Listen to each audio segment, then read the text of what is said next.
हम्म।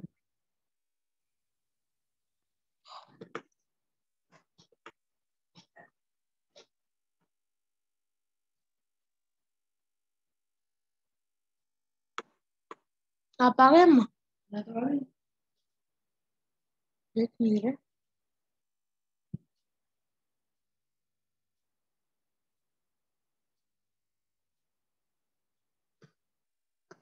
चुप करो, बोलना नहीं है अपन को, ठीक है? लगातार नहीं बोलना है, चुप करना है।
बोल ले।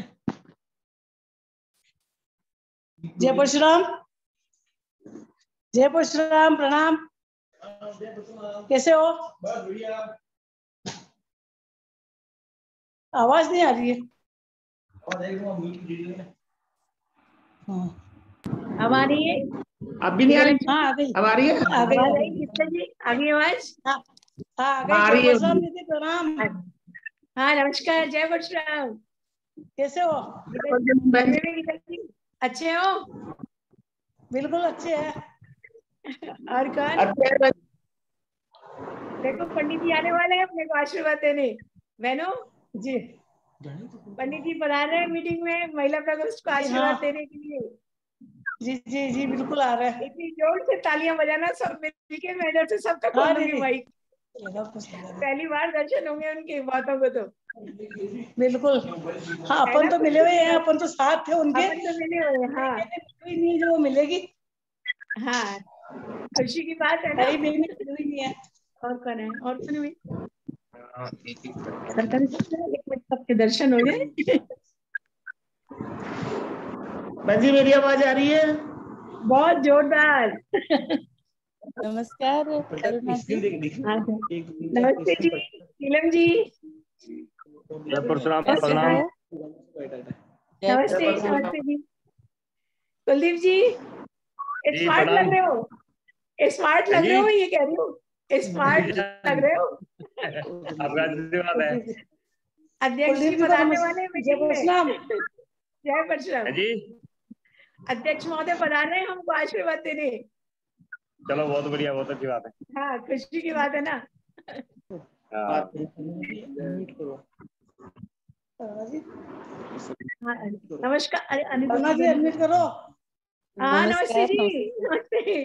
नमस्ते नमस्ते, कैसे हैं? नमस्कार, प्रणाम। हेमानी जी नमस्कार। अनम्यूट करो अरुणा जी। अरुणा जी आवाज चतुर्वेदी अनम्यूट करो। अनम्यूट करो आप लोग। आवाज नहीं आ रही? आवाज नहीं आ रही अरुणा जी? नहीं, आपकी आवाज जा रही है। मेरी जा रही। वो नहीं, वो तो उनकी तो आ रही है, चतुर्वेदी होता अरुणा बहनों परिचय देती जाए, जी। अपना अपना नाम बोलती जाए। जी विजयलक्ष्मी पारा सर। हाँ अब तो अरुणा जी नमस्कार। अध्यक्ष अजमेर शहर राशन ब्राह्मण महासभा। जी हाँ बोले। अरुणा जी नमस्कार नमस्कार, मैं दिखाई अंजुना। दे रही हूँ? हाँ आप दिखाई दे रही है। देखिए बहनों 2:20 पे पंडित जी पधार जाएंगे, आप जल्दी जल्दी परिचय दें अपना। आशा मैं जी अजमेर नमस्कार। से आभा पारिशर, नमस्कार। आभा जी। हाँ हाँ नमस्कार जी अंजुना नमस्कार। शर्मा, हाँ कैसी है? कार्यकारी अध्यक्ष राजस्थान ब्राह्मण महासभा। कैसे हो? Good afternoon. बढ़िया, बिल्कुल अच्छा। अरे यार सब बना, जय परशुराम बोलो, नमस्कार नहीं। हाँ, जय परशुराम। बोलो आप जाइए। हाँ, नमस्ते जी, रेखा जी। हाँ, मैं बूंदी से रेखा जोशी। नमस्कार मैडम, जय परशुराम। जय परशुराम, जय परशुराम। प्रदेश अपना अपना उपाध्यक्ष परिचय दीजिए मैं बहनों। मैं श्रीमती रेखा जोशी, प्रदेश उपाध्यक्ष राजस्थान हाँ। ब्राह्मण महासभा। इनका हो गया, बूंदी। अंजना जी, इनका हो गया। कौन है? निर्मला जी अजमेर से। निर्मला जी, निर्मला जी नमस्कार। आवाज नहीं आ रही। और आगे? और इनका हो गया, आशा जी का। हाँ, हो गया। कुलदीप जी का। सुमन जी, हेलो सुमन जी। सुमन जी का आवाज नहीं आ रही।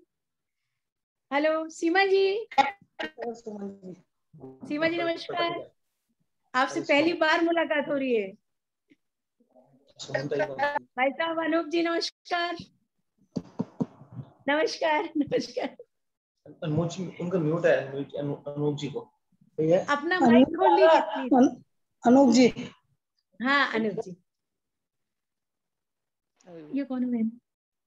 अरुणा जी है ये, बूंदी से। अच्छा, अरुणा चतुर्वेदी। अरुणा जी तो ये नहीं। अच्छा, तो फिर और रंजना जी, रंजना जी नमस्कार। रंजना जी जय परशुराम। हाँ, जय परशुराम, नमस्कार। इनका नाम कैसे है? आप? हाँ, आपका नाम नहीं आ रहा बहन। मैं रंजना पुरोहित, अवध भट्टा, राजस्थान से। मतलब सबका परिचय जाएगा। नमस्कार दीदी, अरुणा जी। दीदी मेरी आवाज आ रही है? निर्मला शर्मा की आवाज आ रही है, आ रही है। हाँ, नेहा जी। निर्मला शर्मा, विजयनगर। हाँ, आपकी आवाज आ रही है। नेहा जी और स्नेहा जी दोनों आ गई हैं। Neha ji. Good afternoon. Good afternoon ma'am. Good afternoon. जय परशुराम। जय परशुराम जी की मैम। स्नेहा जी। जी मैडम नमस्ते। आपका वीडियो नहीं दिखाई दे रहा, आवाज तो आ रही है दोनों का, स्नेहा जी का भी। मैडम मैंने बंद कर रखा है पेज। भाई ऐसा ना करें, शक्ल तो दिखाएं। नमस्ते मैडम। नहीं, शक्ल नहीं दिखाई दे रही मुझे। प्रियंका जी ना, ज्योत्सना जी, प्रियंका जी, वीडियो नहीं आ रहा आपका। नमस्ते मैडम। नमस्ते। नेहा जी नहीं आ रही फोटो। नमस्ते। आपकी फोटो नहीं आ रही किसी की भी। प्रियंका शर्मा गुड़गांव से। नमस्ते। हाँ नमस्ते। हेलो। हाँ हेलो। हाँ नमस्कार दीदी, मैं अनुपमा। हाँ अनुपमा जी। अनुपमा नागौर से। हाँ अनुपमा जी की कहाँ ही फोटो। अच्छा इधर उधर देखो, इधर करो नमस्कार। अच्छा यार इनके हुए, इनके नई इंट्रोडक्शन हुए ना। प्रियंका शर्मा जी। हाँ प्रियंका जी को दिखाएंगे गुड़गांव से। और आशा जी के हो गया हाँ इंट्रोडक्शन। और ये बच्चे कौन है?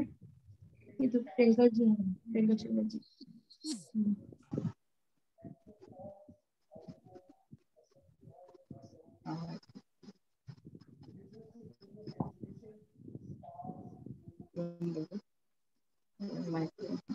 हाँ जी महामंत्री जी बोलिए। सुमन जी, सुमन शर्मा जी। मैंने मैं आपको आज तक एजेंडा बता देती हूँ जब तक पंडित जी तशरीफ लाए। आज की ये जो हमने महिला प्रकोष्ठ की मीटिंग बुलाई है, एक तो हमारी जो साथी हनुमान साई जी चोटिया, हमारे कार्यवाहक सदस्य राजस्थान ब्राह्मण महासभा के संगठक, उनकी जो अकाल मृत्यु हुई है उससे राजस्थान ब्राह्मण महासभा को बहुत धक्का लगा है। हमारे जयपुर के पूर्व अध्यक्ष वैद्य जी, उनकी मृत्यु से पूरे जयपुर शहर को बहुत धक्का लगा है, महासभा को। इसी तरीके से हमारे बहुत से साथी जो दिवंगत हो गए हैं उनको श्रद्धांजलि देने के लिए ये मीटिंग रखी गई है। और दूसरा जो इसका मुद्दा है वो आज जो पेंटिंग प्रतियोगिता बच्चों की हुई है, उन बच्चों को प्रोत्साहन देने के लिए रखा है। जो बच्चे आए हैं आपके साथ उनका आप इंट्रोडक्शन कराइएगा। तीसरा सब्जेक्ट जो रखा है, हमारे बीच में बहुत से अविवाहित युवक युवतियां आए हैं, उनका परिचय कराना है। और तीसरी जो इसमें फोर्थ जो मीटिंग का मुद्दा है वो है ब्राह्मण समाज में युवक युवती के विवाह की बढ़ती हुई आयु। ये 4 मुद्दे हैं। तो जब तक पंडित जी तशरीफ लाए, मैं बहन अंजना शर्मा जी आई हुई है, उनसे कहूंगी वो श्रद्धांजलि में 2 शब्द कहें हनुमान साई जी चोटिया के लिए। अंजना जी, अंजना शर्मा जी। यस, आवाज आ रही है मेरी? आ रही है, बोलिए। हाँ, आ रही है ना? आ रही है। राजस्थान ब्राह्मण महासभा की महिला संगठन की जो मीटिंग रखी गई है, और इसमें मैं आभार व्यक्त करती हूँ आदरणीय अरुणा जी, हमारी अध्यक्ष महोदया का, कि आज इतनी सारी बहनों के दर्शन हमें एक साथ करने का मौका मिलेगा। और आदरणीय हनुमान सहाय जी चोटिया जो आज हमारे बीच में नहीं है, दिवंगत हो गए हैं, मैं उनको कोटि कोटि नमन करती हूँ, क्योंकि आदरणीय हनुमान सहाय जी चोटिया जी के साथ मेरे करीब 30 साल पुराने रिलेशंस थे, और हमेशा उन्होंने मुझे अपना आशीर्वाद दिया। उनकी प्रेरणा से मैंने राजस्थान ब्राह्मण महासभा ज्वाइन की, और हमारे खांडल समाज के वो एक कोहिनूर ही थे संगठन को बनाने में, चाहे वो राजस्थान ब्राह्मण महासभा हो, चाहे वो खांडल विप्र महासभा हो। उन्होंने गांव गांव ढाणी ढाणी जा जाकर वो शाखा सभाओं का गठन किया। और राजस्थान ब्राह्मण महासभा को तो ये बहुत बड़ा नुकसान है कि आदरणीय भवन लाल जी शर्मा साहब जो हमारे प्रेरक हैं, हमारे राजस्थान ब्राह्मण महासभा की एक आत्मा है, उनके साथ वो एक बड़े छोटे भाई की तरह, बड़े भाई की तरह हमेशा साथ में रहे, और ब्राह्मण महासभा को उन्होंने पोषित किया। जगह जगह उन्होंने अपना काम किया। आज वो हमारे बीच में नहीं है, बड़े दुख की बात है। और मैं श्रद्धांजलि व्यक्त करती हूँ अपनी ओर से, वो जहाँ भी रहे हमें अपनी आशीर्वाद और अपने ब्लेसिंग हमें देते रहे, क्योंकि ऐसे महामानव बहुत कम आते हैं जिन्होंने संगठन को ही अपना माना। आज वो हमारे बीच में नहीं है, उनकी कमी हमें हमेशा जीवन भर रहेगी, लेकिन वो उनकी आत्मा ब्राह्मण महासभा को, खांडल समाज को हमेशा आशीर्वाद देती रहेगी, और भगवान के चरणों में उन्हें स्थान मिले, ऐसे कहकर ओर से श्रद्धांजलि व्यक्त करती हूँ, और परिवार को मैं सांत्वना व्यक्त करती हूँ। जय जय। हमारे बीच में भाई रामादार जी हेमानी आए हुए हैं, जो कि राजस्थान ब्राह्मण महासभा के कोषाध्यक्ष हैं। मैं उनसे कहूंगी कि वो 2 मिनट श्रद्धांजलि। आपकी आवाज नहीं आ रही है, अनम्यूट कर लीजिए। आवाज नहीं आ रही आपकी।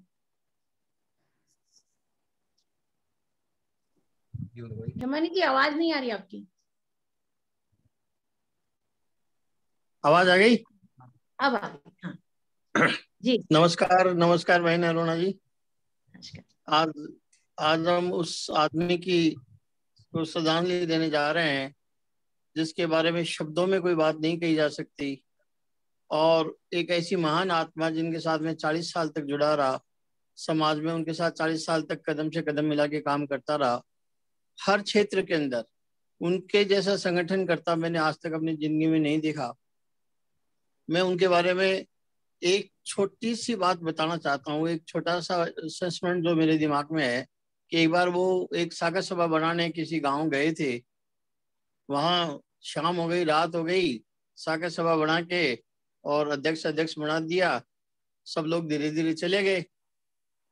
अब किसी ने उनसे ये नहीं कहा कि साहब आप कहाँ रुके हुए हो, क्या रुके हुए हो, तो क्या करे। एक चबूतरा था, उनके साथ वो एक आदमी और गया हुआ था, वो दोनों उस चबूतरे पे सो गए। अब सुबह जब गांव वालों ने देखा कि चोटिया जी तो रात को यहाँ पे चबूतरे पे अकेले भूखे प्यासे सोए हुए हैं, बड़ी ग्लानि महसूस हुई। लेकिन उनकी महानता देखो कि उन्होंने फिर भी है जो किसी प्रकार का क्रोध नहीं, किसी प्रकार का कोई शौक नहीं, और अपनी शाखा सभा बना के आ गए। तो ऐसी महान व्यक्ति थे जिनके संगठन के प्रति एक ऐसी जागरूकता थी। उनके जैसा संगठन करता मैंने अपनी जिंदगी में दूसरा देखा नहीं। अभी राजस्थान ब्राह्मण महासभा के अंदर वही एक ऐसे आदमी थे जिनको आप किसी भी जिलाध्यक्ष का नाम पूछ लो, किसी भी खंडिकाई के बारे में पूछ लो, खंडिकाइयां हैं क्या है, सारी जानकारी उनको रहती थी। खुद पंडित जी कई बार उनसे पूछते थे तो वो तुरंत जवाब दे देते थे। आज वो हमारे बीच में नहीं है। इसका हमें बहुत बहुत बहुत ज्यादा शौक है। बहुत आज चांस की बात है कि आज हम जूम मीटिंग में उनको श्रद्धांजलि दे रहे हैं और आज ही उनके पगड़ी का दस्तूर है, जिसमें शाम को पारस सर जी, मेरा और सुरेश जी का जाने का भी प्रोग्राम है। तो मैं उनको विनम्र श्रद्धांजलि देने के अलावा और क्या सकता हूँ। बहनों भाइयों, हमारे बीच में राजस्थान ब्राह्मण महासभा युवा प्रकोष्ठ के प्रदेश अध्यक्ष भाई मधुसूदन शर्मा जी भी पधार गए। उनको नमस्कार करती हूँ। नमस्कार, प्रणाम। नमस्कार। जयपुर से कोई बहन आई है? जयपुर से ज्योति शर्मा जी, वैद्य प्रभुदयाल जी को श्रद्धांजलि देने के लिए जयपुर से कोई भी बहन तो बोल सकती हैं। नहीं आई है। मैं जयपुर की तरफ से मैं श्रद्धांजलि अर्पित कर देती हूँ। जयपुर महिला प्रकोष्ठ की तरफ से वैद्य प्रभुदयाल जी शर्मा से मेरा 30 साल से संबंध था। 1990 में जब मैं चुनाव लड़ी जयपुर ग्रामीण से, तो वो मेरे क्षेत्र के मतदाता थे और मेरे उनके पारिवारिक संबंध थे। उसके बाद उनसे लगातार मुलाकातें होती रही। आखिर में 2 साल पहले भी उनसे मुलाकात हुई। जयपुर में राजस्थान ब्राह्मण महासभा को बढ़ाने में, प्रोत्साहन देने में उनका और उनके पूरे परिवार का उल्लेखनीय योगदान रहा है। आज इस जूम मीटिंग के जरिए हम उनके प्रति श्रद्धांजलि अर्पित करते हैं, उनको सत सत नमन करते हैं। भाई साहब आप बोलेंगे मधुसूदन जी पहले या बहनों को बुलवाऊं? भाई साहब, मधु जी। हाँ दीदी आप बुलवाएं। अच्छा, श्रद्धांजलि चल रही है पहले, उसके बाद फिर आप श्रद्धांजलि करना चाहिए युवा प्रकोष्ठ की तरफ से, तो आप बोले। हाँ हाँ। जो भी दिवंगत हुए हैं महासभा के लोग, जिलों में, प्रदेश में, सबके लिए। मैं पूरे युवा प्रकोष्ठ राजस्थान ब्राह्मण महासभा के प्रदेश अध्यक्ष होने के नाते वैद्य प्रभुदयाल जी, वैद्य हनुमान साहिब चोटिया जी, हमारे जोरी साहब की मदर गोविंद जी की, सबको श्रद्धांजलि देता हूँ। राजस्थान ब्राह्मण महासभा वैद्य हनुमान साहिब चोटिया जी को श्रद्धांजलि देते हैं। मैं चोटिया जी के साथ पूरे प्रदेश में गया। हम दोनों साथ गाड़ी में कभी जालोर, जैसलमेर, पाली, भरतपुर साथ जाया करते, बड़े विनम्र। और रास्ते में पूरे दिन ब्राह्मणों की बातें, पूरे प्रदेश की बातें, संगठन की बातें मेरे से शेयर किया करते। और चने और ये साथ रखते थे। मैंने कहा अपने चाय पियेंगे रास्ते में? बोलो बढ़िया सो ढाबो देकर चाय पियाला, मैं चना खा ली उनसे। तो हमने पूरे प्रदेश में, मैंने उनके साथ जाने का सौभाग्य मेरे को मिला। संगठन की एक एक बारीकियां मैंने उनसे ली। उन्होंने पूरे संगठन के बारे में मेरे को एक एक बातें बताई। अपना संगठन कहाँ मजबूत है, कहाँ कमजोर है, कौन से जिले में क्या चल रहा है, किस जिले में क्या हो रहा है, आपके युवा कार्यकारिणी को कैसे बनाना है, किन किन लोगों को साथ जोड़ना है, प्रदेश कार्यकारिणी, संगठन के जो सीनियर कार्यकारिणी जिलाध्यक्ष हैं उनके और युवा प्रकोष्ठ के बीच तालमेल कैसे रखना है। मैं चोटिया जी को बहुत याद करूंगा और महासभा बहुत याद करेगी, जो इस संगठन के अंदर एक वट वृक्ष थे और वट वृक्ष की जड़ें बहुत मजबूत थी। आज उन्होंने बहुत से पेड़ लगवा दिए। आप और हम जैसे ये पेड़ ही हैं जो उनकी शाखाएं हैं, जो आज कार्य कर रही हैं। तो मैं श्रद्धांजलि देना चाहता हूं जो हमारे राजस्थान ब्राह्मण महासभा के दिवंगत जो पदाधिकारी गए, उनको प्रणाम करना चाहता हूं। नमस्कार। इसी क्रम में जोधपुर के हमारे रामेश्वर जी शर्मा, उनको भी श्रद्धांजलि अर्पित करते हैं। वो महासभा के पदाधिकारी थे। बहनों, पंडित जी हमारे बीच में तशरीफ ला रहे हैं। मैं उस समय सबके माइक खोल दूंगी, गड़गड़ाहट के साथ, तालियों के गड़गड़ाहट के साथ आप लोग स्वागत करेंगे। आप, हमारा सौभाग्य होगा कि आप लोग पंडित जी के दर्शन करेंगे। बहुत से लोग मिले नहीं है। जब तक पंडित जी तशरीफ लाए, मैं भाई विष्णु जी गौड़ से कहूंगी कि वो 2 शब्द श्रद्धांजलि में कहें। भाई विष्णु जी गौड़ आए ना? विष्णु जी आए।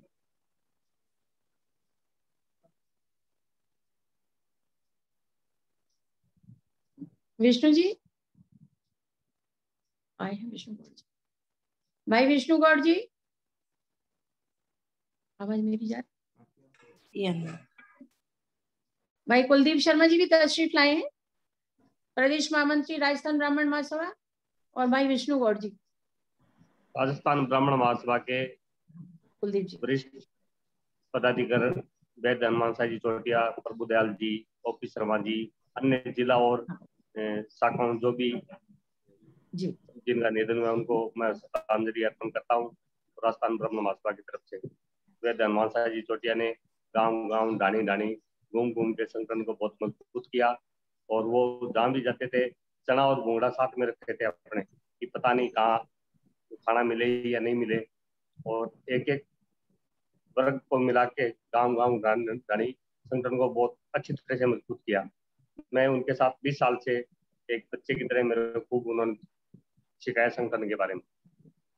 बहुत बहुत साधारण नमन।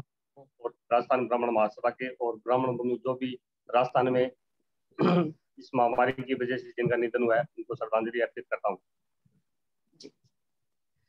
हमारे बीच में हमारी महिला प्रकोष्ठ की प्रमुख महामंत्री बहन सुमन शर्मा जी मौजूद हैं। सुमन शर्मा जी दिवंगत ओपी शर्मा साहब की भांजी हैं। मैं सुमन जी से कहूंगी श्रद्धांजलि में 2 शब्द कहें। सुमन शर्मा जी भादरा से।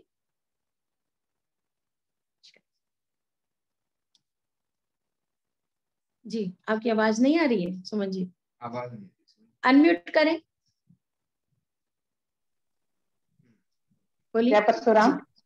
मैं डॉक्टर सुमन शर्मा, राजस्थान ब्राह्मण महिला प्रकोष्ठ मुख्य महासचिव। जो भी कोरोना काल में हमारे प्रदेश अधिकारी जो भी दिवंगत हुए हैं, भगवान उनकी आत्मा को शांति प्रदान करे और उनके इस दुख की घड़ी में वो उनके सहने की दृष्टि। भाई विष्णु गौड़ जी, नहीं और श्रद्धांजलि में 2 शब्द जो कहना चाहें बोले। इधर से फिर सबकी फोटो नहीं आ रही है। विजय लक्ष्मी जी पाराशर अजमेर से, विजय लक्ष्मी जी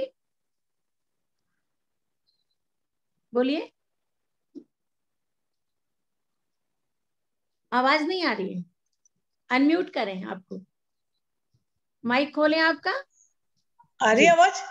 हाँ आ रही, बोलिए। सभी को जय परशुराम। और हमारे आज जी मैं बोल रही हूँ जी, विजय लक्ष्मी पाराशर अजमेर शहर के अध्यक्ष जी। हनुमान प्रसाद जी चोटिया का हमें इतना दुख हुआ, और भी अपने कई भाई लोग अपने कोरोना काल में गए, बहुत दुख हुआ। और हमारे हनुमान प्रसाद जी तो ये तो अपने रघु जी का चुनाव हुआ था ना, तो वो बाबू जी के साथ नहीं आए, बाद में आए थे। और किशनगढ़ मिले जो इतने खुश हुए थे, 10 मिनट तक हमारे से बात करी उन्होंने। वहाँ मेरी बेटी को, मुझे दोनों को सम्मानित किया।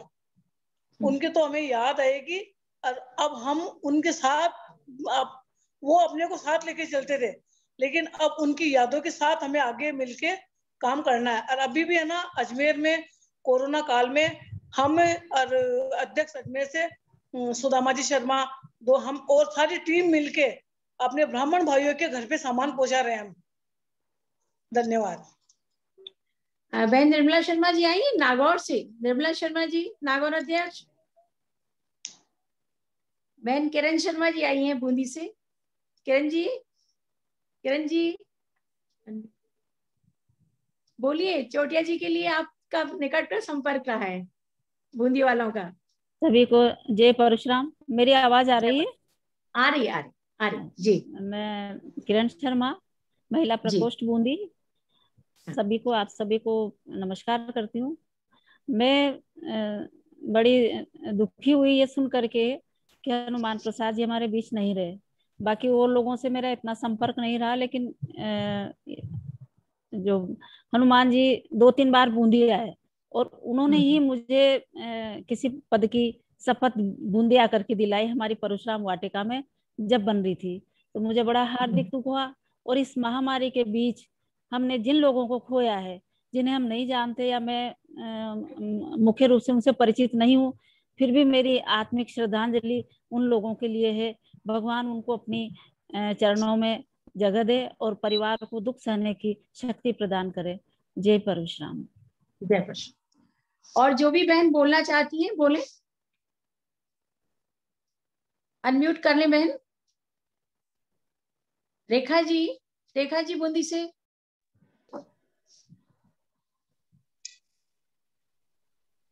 सीमा जी। हाँ हाँ मैं बोल रही हूँ मैं। अच्छा रेखा जी बोल रही हैं, बोलिए रेखा जी। हाँ जी मैम जी बोले। हनुमान प्रसाद जी चोटिया को शत शत नमन। भगवान उनको सदगति प्रदान करें। वो बहुत ही सहज और सरल स्वभाव के थे। वो आज से 6-7 साल पहले जब बूंदी पधारे थे, बूंदी वैसे वो 2-3 बार आ चुके थे, और उस टाइम जब मैं जिलाध्यक्ष थी तो उन्होंने ही हमारा शपथ ग्रहण समारोह उन्होंने ही कराया था। बहुत अच्छे से उन्होंने समझाया था कि हमें कैसे पहले पत्र बनाने, लेटर बना के कैसे सबको देना है, सबसे साइन करवा के रखना है। मतलब इतने अच्छे तरह से उन्होंने एक एक बात पहले से समझाई और फिर हमसे उनसे उन्होंने काम करवाया। तो मतलब उनकी समझाने का तरीका इतना सहज सरल था कि आपको बात इतने अच्छे से समझ में आती थी, और बहुत प्यार से बात करते थे। ऐसे नहीं कि आपने कुछ पूछ लिया तो झिड़क गए, ऐसा कुछ नहीं था। तो उनके भगवान उनको सदगति प्रदान करे और उनके परिवार को दुख सहने की शक्ति दे। शत शत नमन। हमारे बीच में बांसवाड़ा से बहुत दूर से बहन सीमा अधिकारी जी पधारी हैं, जो प्रकोष्ठ की उपाध्यक्ष हैं। बहन सीमा अधिकारी जी। सीमा जी मेरी आवाज आ रही है? सीमा जी हाँ, अब अनम्यूट कर लें आप। जी मैम। अनम्यूट। हाँ जी बोलिए। पंडित जी मैं सीमा सीकर से बोल रही हूँ। बहनों पंडित जी हाँ हाँ पंडित जी पधार चुके हैं। बहनों 2 मिनट के लिए मैं आपको रोकूंगी। पंडित जी हमारे बीच में आ गए।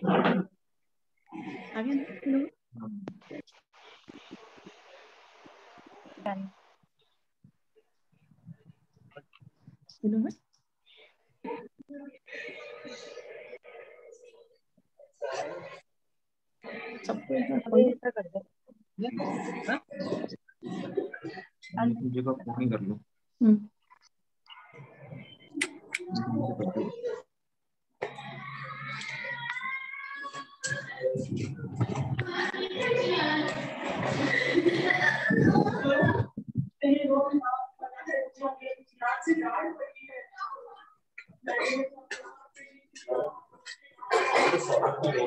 लोगों ने आप देखने आएंगे तो कलाकारों को प्रोत्साहन जरूर। क्या नाम है तुम्हारा? अब बात अच्छे से पढ़ाई कर। ये लो बेटा, तुम भी अच्छे से पढ़ाई कर।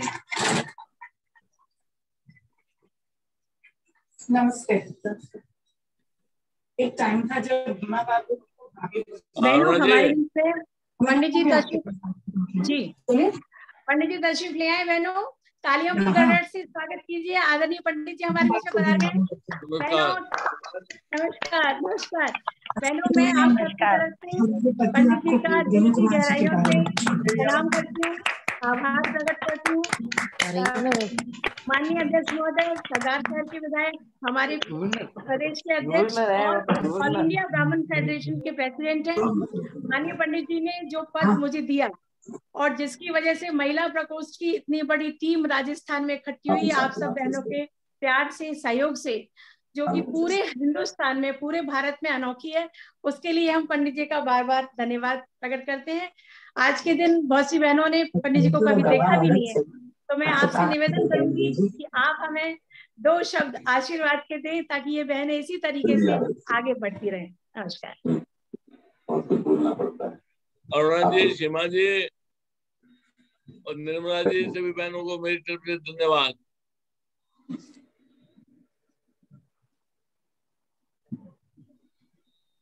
अन्ना शर्मा,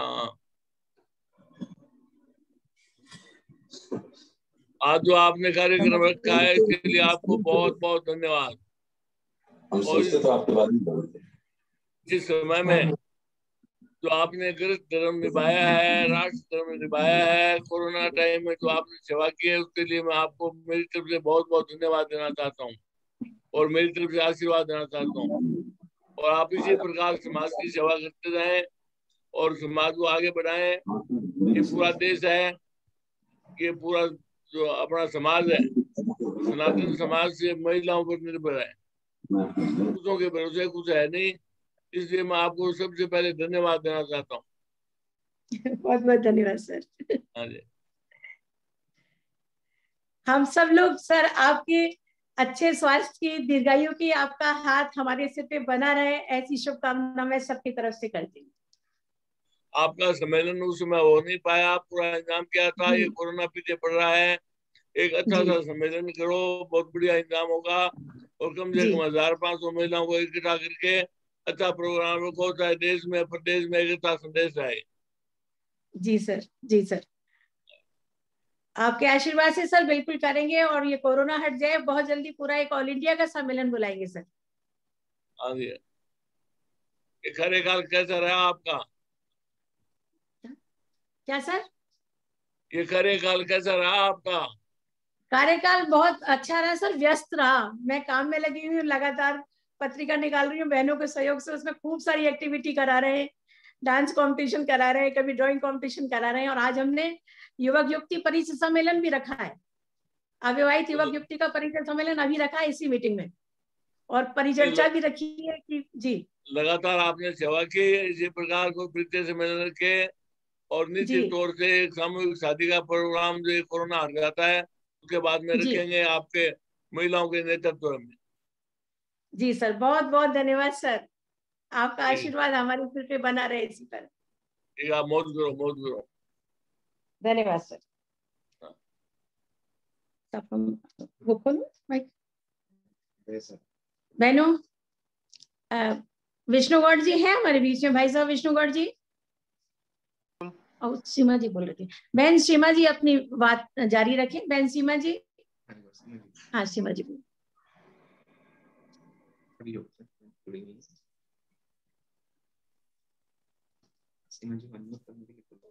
हाँ अनम्यूट कर लें सीमा जी। जी मैम, मैं सीकर से सीमा पांडे। अच्छा सीमा जी, सीमा पांडे, अच्छा ठीक है जी। मैं हनुमान साय जी चोटिया को श्रद्धांजलि अर्पित करती हूँ। महासभा को बहुत क्षति पहुंची है इस चीज से, और उनका ये सुनकर बहुत दुख हुआ। भगवान उनको इस समय अपने चरणों में स्थान दे और उनके परिवार को ये दुख सहने की शक्ति दे। इसके साथ ही और भी महासभा से जो पदाधिकारी गए हैं, दिवंगत हुए हैं, उनको भी मैं श्रद्धांजलि अर्पित करती हूँ। धन्यवाद जी। भाई विष्णु गौड़ जी हमारे बीच में आए हुए। सर्वप्रथम मैं राजस्थान ब्राह्मण महासभा की सभी मातृशक्ति को वंदन करता हूँ। उसके पश्चात हमारे समाज के शिरोमणि श्रीमान वैद्य हनुमान साई जी चोटिया को सत सत नमन करता हूँ। और उनके और मेरे बीच में एक छोटा सा वाक्य हुआ था, वो आप सभी के साथ शेयर करना चाहता हूँ। एक बार वो सुबह सुबह जल्दी पंडित जी से मिलने जयपुर आवास पधारे, मैं वहीं मौजूद था। मेरा कभी उनसे परिचय नहीं होया हुआ था और उनको मैं जानता नहीं था, उस टाइम नया नया था महासभा में। तो आए, मैंने बाबू जी बैठो आप। बोले पंडित जी कहाँ है? और पंडित जी तो आराम कर रहे हैं, एक बार रेस्ट कर रहे हैं, आप विराजो, चाय लेंगे या कॉफी लेंगे? बोले आपको मैंने पहचाना नहीं। तो साहब मैं तो इनके पारिवारिक सदस्य हूँ और विष्णु गौड़ नाम है। बोले क्या करते हो? मैं को यही बस इनके पास ही रहता हूँ। बोले विष्णु गौड़ नाम है, हनुमान साई चोटिया नाम नहीं सुना है? मैं बाबू जी क्षमा प्रार्थी हूँ, नाम सुना है, अपना परिचय नहीं हुए कभी, आप ही हो क्या? मैंने उनके पैर छू लिए। बोले भूल हो जाती है, कोई बात नहीं। बहुत अच्छे सादे सादे जीवन और उच्च विचारों के धनी थे, और हमेशा विशेषकर युवाओं पर तो अपना बहुत ज्यादा स्नेह रखते थे, और हमेशा फिर वो कंटिन्यू आते रहते थे। मैं मिलता था और कुछ न कुछ मेरे को सिखाते थे, ऐसे है वहाँ पे ये जिलाध्यक्ष है, उससे आप संपर्क में रहो, उसमें रहो, प्रदेश अध्यक्ष रहो, ये रहो, कोई भी बात हो आप मेरे से कभी भी मिल लेना, कभी भी चर्चा कर लेना। कहीं की कोई जानकारी आपको चाहिए पूरे राजस्थान में तो मैं आपको बताऊंगा, आप निसंकोच रहो और मेरे से जितनी मदद ले कर सकते हो आप, और आगे बढ़ो, मेरी ये इच्छा है। मेरे से ऐसे वो हर बार मिलते तो कहते थे, वो आज हमारे बीच वो नहीं है, तो उनको मैं हृदय से नमन करता हूँ। और हमारे ब्राह्मण समाज के जितने भी पदाधिकारी या सदस्य जो भी दिवंगत हुए हैं इस कोरोना काल में, उन सभी को सत सत वंदन करता हूँ। भाई विष्णु जी की बात पर मुझे भी एक प्रसंग याद आ गया चोटिया जी का, मैं आपको बताना चाहूंगी। उनमें वैसे तो बहुत सारे गुण थे, गुणों की खान थे वो, लेकिन एक बात जो मैंने आमने सामने देखी, एक बार महासभा में मीटिंग हो रही थी, काफी बड़ी मीटिंग हो रही थी, और एक दो बार और भी मैंने देखा। अपनी कोई आलोचना अगर कर दे तो हम तुरंत गुस्से में आ जाते हैं और उसको जवाब देने लगते हैं। चोटिया जी में ये बहुत विशेष गुण था कि उनके मुंह पे लोग उनकी आलोचना करते थे, उन्हें भला बुरा कहते थे, लेकिन वो कभी गुस्से में नहीं आते थे। ज्यादा से ज्यादा बस वो मुंह बंद करके, कभी पलट के जवाब नहीं देते थे, कभी ये नहीं कहते कि नहीं ये मैंने ऐसा नहीं किया, तुम गलत कह रहे हो। ये एक उनमें अद्भुत गुण था कि मुंह के ऊपर अगर कोई किसी की आलोचना करे तो हम लोग इस सब इंसान है, गुस्से में आ ही जाते हैं, लेकिन उनको मैंने कभी गुस्से में आते हुए नहीं देखा। और हमारे बीच में कोई भी श्रद्धांजलि अर्पित करना चाहती हैं बहनें, भाई बोले, अनम्यूट कर ले बहन जो भी बोलना चाहती ना। गीता जी बोलना चाहती हैं, बहन गीता शर्मा जी, एडवोकेट जयपुर से, वरिष्ठ उपाध्यक्ष हैं महिला प्रकोष्ठ के।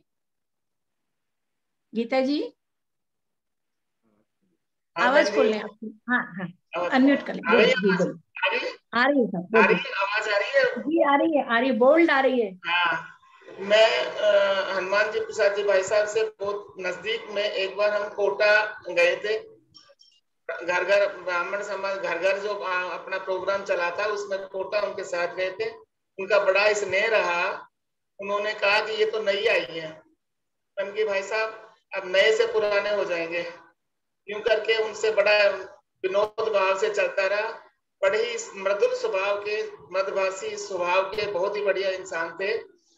ऐसा लगता था जैसे बड़े भाई हमारे साथ चल रहे हैं। उनको भगवान अपने चरणों में जगह दें और उनके परिवार को ये दुख की घड़ी सहन करने की क्षमता प्रदान करें। हमारे बीच में महासभा के पदाधिकारी भाई जवाहरलाल जी तिवारी पधारे हैं शाहपुरा से। भाई जवाहरलाल जी तिवारी,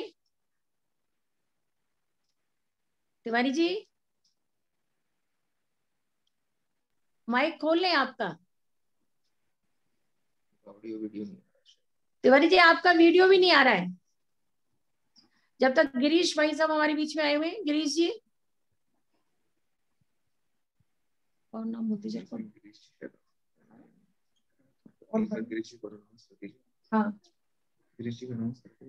हाँ भाई गिरीश जी और लता जी हैं। लता जी है। अच्छा, बहन लता शर्मा जी प्यावर से, बहन लता जी हाँ बोले। उषा जी नहीं आ पाई ना, लता जी खोल लीजिए माइक। मैम नमस्ते। नमस्ते, मेरी आवाज आ रही है मैम? आ रही है। आप सभी बहनों को मेरा उषा जी नहीं आई मीटिंग में? उषा शर्मा जी अध्यक्ष जी नहीं आई, स्वस्थ हैं लेकिन अभी वीकनेस बहुत है उन्हें। हाँ कोरोना से पीड़ित थी वो, बोली जी। हाँ थोड़ा इम्प्रूवमेंट है लेकिन अभी परेशानी में है, थोड़ा तकलीफ है उनको। मेरे एक प्रोग्राम में शामिल हुई थी, उसके बाद काफी थकान महसूस हो गई थी उनको जी। मैंने पौधारोपण का कार्यक्रम किया था तो उन्होंने बुलाया था उनको, तो उसमें काफी वीकनेस थी जी। मैम आज जो हमारे राजस्थान ब्राह्मण महासभा में जितने भी पुण्य आत्माएं जो स्वर्ग लोक में पधारी हैं, उनका हमारे से दूर हो जाना एक बहुत ही दुखद समाचार है। मैं ईश्वर से प्रार्थना करती हूँ उन सभी को अपने चरणों में स्थान दें। मैं सभी से परिचित तो नहीं हूँ, लेकिन चोटिया सर से मैं परिचित हूँ थोड़ी बहुत। मुझे वो सौभाग्य मिला था कि मैं उनके एक फंक्शन में गई थी जी। उनके तो व्यक्तित्व में ही बहुत रोशन दिख रहा था सही में। दिखने उनको एक सीखने वाली चीज उनके व्यक्तित्व से झलक रही थी मैम। मैं जब उनसे तो उन्होंने मेरे बोला था कि आगे क्या कर रहे हैं या पीछे क्या हो चुका है इस पे ध्यान मत दो, लेकिन तुम्हारे मन में समाज के लिए कुछ है तो उसे कर जरूर, निश्चय करके आगे बढ़ो। ये उनका शब्द था, सेंटेंस था, जिसको मैंने याद रख रखा है अभी भी। दोबारा उनसे मिलने का मुझे सौभाग्य नहीं मिला, लेकिन हम सभी की तरफ से दिल से मैं उनको श्रद्धा देती हूँ, श्रद्धांजलि देती हूँ। नमस्ते। भाई जवाहरलाल जी तिवारी, सबको मौका मिल जाए 2-2 मिनट में, जरा जल्दी जल्दी सब लोग श्रद्धांजलि दे ले। तिवारी जी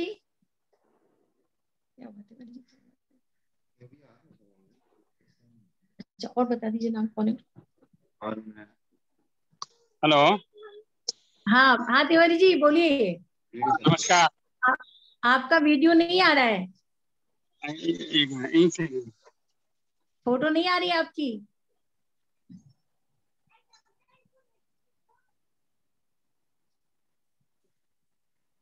तिवारी जी। हाँ हाँ आपकी फोटो नहीं आ रही सर, आप बोलना शुरू करें सर। आई क्या मैं? हाँ बोलिए बोलिए बोलिए। जय परशुराम। जय परशुराम।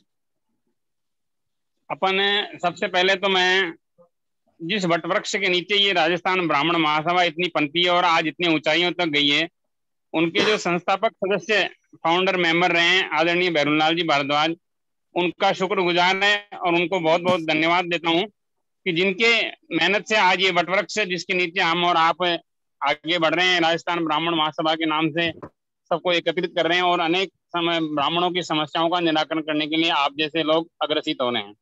इसलिए सबसे पहले तो मैं उनको नमन करता हूं जिन्होंने इसे ब्राह्मण महासभा की स्थापना की थी, जिन्होंने इनकी स्थापना की थी।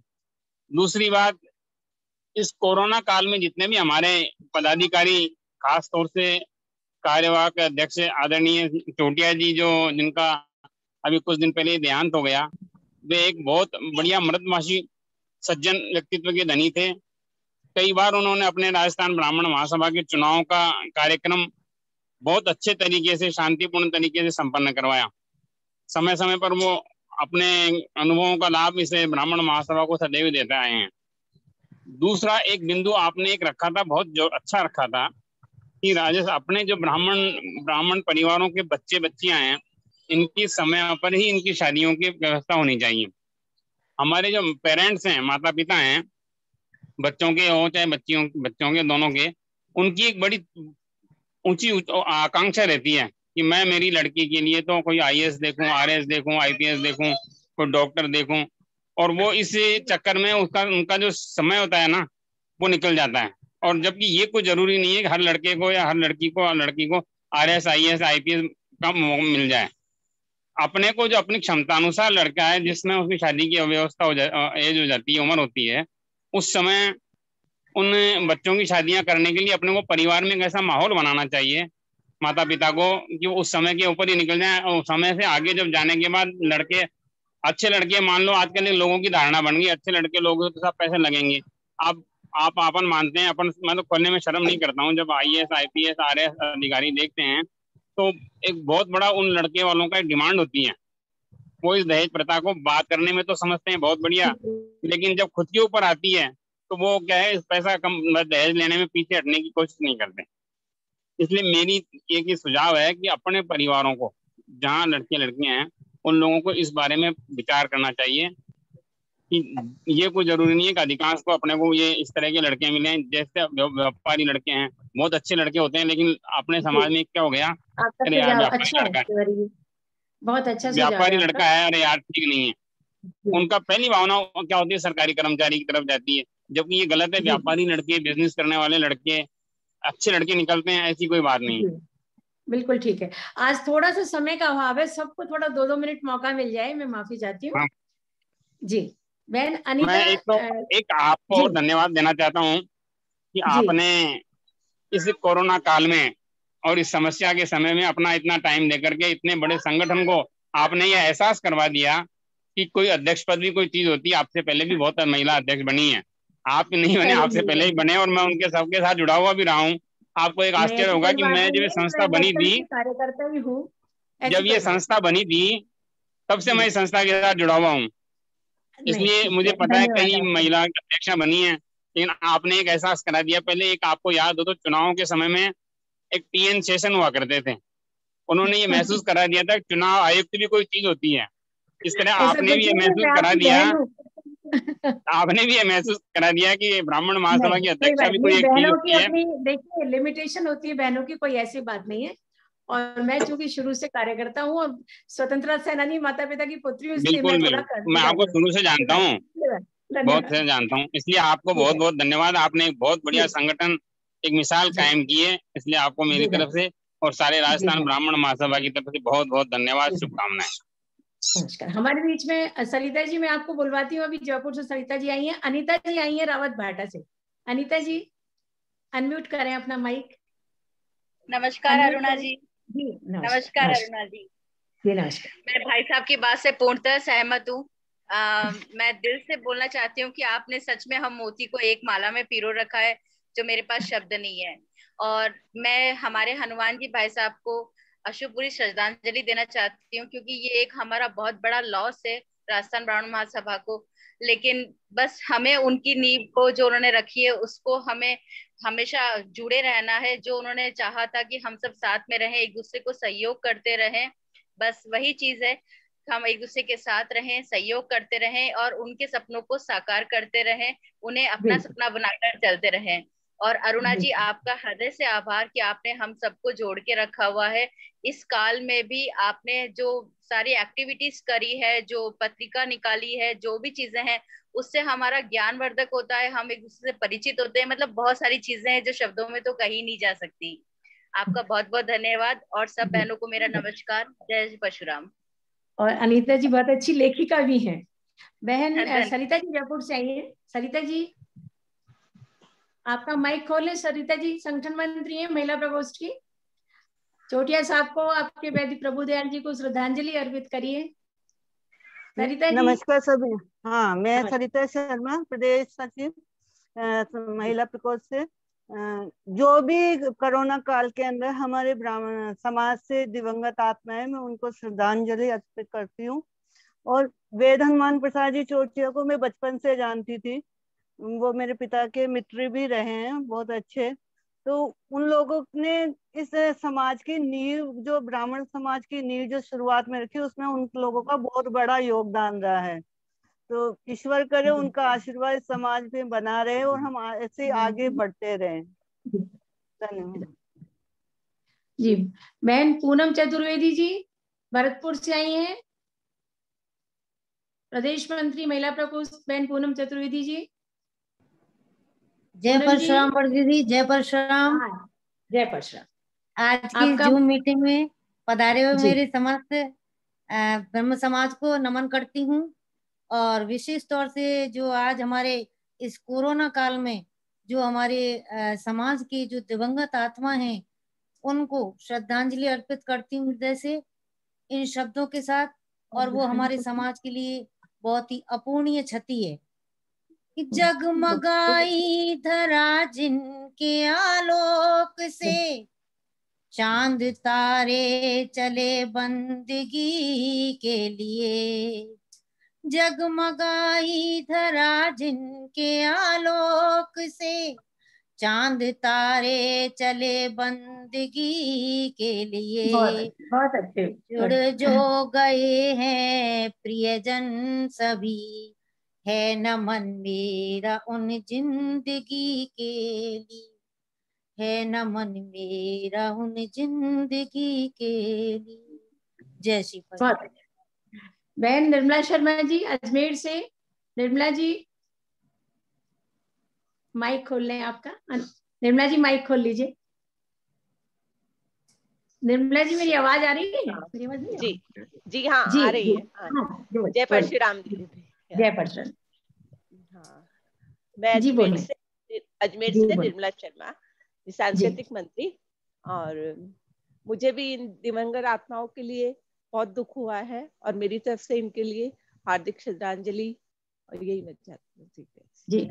अरुणा चतुर्वेदी जी हैं हमारे बीच में बूंदी से। बहन अरुणा जी बोलिए, आपका माइक खोल लीजिए, अनम्यूट करिए आपको, माइक खोल लीजिए, माइक जी बोले। म्यूट नहीं हुआ इनका। हाँ जी बोलिए। हाँ नमस्कार जी। नमस्कार। आप सब बोलिए, मेरे तो ज्यादा कुछ कहना नहीं है, आप ही बोलिए। अच्छा ठीक है, आप। और जिन जिन बहनों का अभी तक इंट्रोडक्शन नहीं हुआ है, आशा जी नैनपुरी से। आशा जी, आशा जी आवाज मेरी जा रही है क्या बहनों? आशा जी। नमस्कार मैम। नमस्कार जी बोले। नमस्कार मैम। नमस्कार, जय परशुराम बोलिए। हनुमान साई जी चोटिया और जो भी दिवंगत आत्माएं हैं उन सभी को श्रद्धांजलि देती हूँ, और सभी मीटिंग में उपस्थित सभी बहनों को मेरा नमस्कार। और हम सभी विषय पर चर्चा करने के लिए यहाँ एकत्र हुए हैं, वो बहुत ही अच्छा और बहुत तात्कालिक विषय है और इस पर निश्चित रूप से चर्चा होनी चाहिए, क्योंकि ये एक बड़ी समस्या है हमारे समाज में। बस इतना ही मैं कहना चाहती हूँ। धन्यवाद। बहन रंजना जी, रावत बाटा से रंजना जी। अच्छा, रेणु जी भी आई हुई है हमारे बीच में बूंदी से। बहन रेणु जी बोलिए। नमस्कार। नमस्कार। ये सोशल वर्कर है जी, बोले, बताएं अपना इंट्रोडक्शन दें, बताइए रेणु जी, अनम्यूट कर लीजिए। रंजना पुरोहित, रावत भाटा, राजस्थान से, और मैं इसमें प्रदेश मंत्री के पे हूँ, और मैं उनको जब भी दिवंगत मैं सबको श्रद्धांजलि देती हूँ। Thank you. रेणु जी, जी बहन रेणु जी बोलिए। रानू जी बोलिए। हाँ बोलिए, बोलिए जी। आपकी आवाज नहीं आ रही रानू जी, आवाज नहीं आ रही। अनम्यूट कर। हाँ अब आ रहा है? नमस्कार। अच्छा, रेणु जी और रानू जी दोनों है, पास में बैठी हुई हैं, एक एक करके बोल लीजिए। रानू जी आप बोल लीजिए बूंदी से पहले। मैं म्यूट कर लेती हूँ दीदी, कोई नहीं। हाँ बोलिए दी, बोलिए। बोलिए, आप बोलिए, कोई बात नहीं, आप बोलिए। दोनों मैंने बोल लीजिए ना, एक एक करके। आप में तो ट्रेन निकल जाएगी। नमस्ते भाभी, नमस्कार। नमस्कार। जय परशुराम जी। जय। आप बहुत दुख हो रहा है मुझे इस बात को सुन करके कि उनकी डेथ हो गई है, और हालांकि मैं बहुत लेट आई थी, इसलिए मुझे पता नहीं कि ये तो क्या डिस्कशन हुआ अभी, इसलिए मुझे पता चला। और भाभी बहुत I am so sorry, feeling sorry कि भगवान ने ये बहुत गलत किया कि उनके साथ। मेरी श्रद्धांजलि है पूरी, मानती हूँ कि उनको सत नमन मानिएगा जी। बहन रेणु गौड़ जी, बाड़मेर अध्यक्ष। रेणु जी अनम्यूट कर लीजिए। बहन माइक खोल लीजिए आपका। नमस्कार दीदी, जय परशुराम। जय परशुराम। मैं रेणु गौड़, बाड़मेर जिला अध्यक्ष। आप सभी का जी अध्यक्ष के रूप में जुड़ी है, उनका स्वागत करती हूँ। साथ ही जितने भी हमारे ब्राह्मण समाज के दिवंगत आत्मा है, सभी को मैं श्रद्धांजलि अर्पित करती हूँ, और ईश्वर से ये प्रार्थना करती हूँ कि उन सभी को अपने श्री चरणों में जगह दी। दादानी जी पधारे हैं क्या मीटिंग में? भाई साहब आए क्या दादानी जी? नहीं अंकल नहीं आए। अच्छा ठीक है, ठीक है जी, धन्यवाद। और कौन है? मिथिलेश शर्मा जी है, सुन तो बोलिए। और भाई गिरीश जी एक नाम आ रहा है। गिरीश जी मैं परिचित नहीं हूँ, आपसे माफी चाहती हूँ, कृपया अपना इंट्रोडक्शन दें। भाई गिरीश जी, इसमें नई फोटो दिखाऊंगी।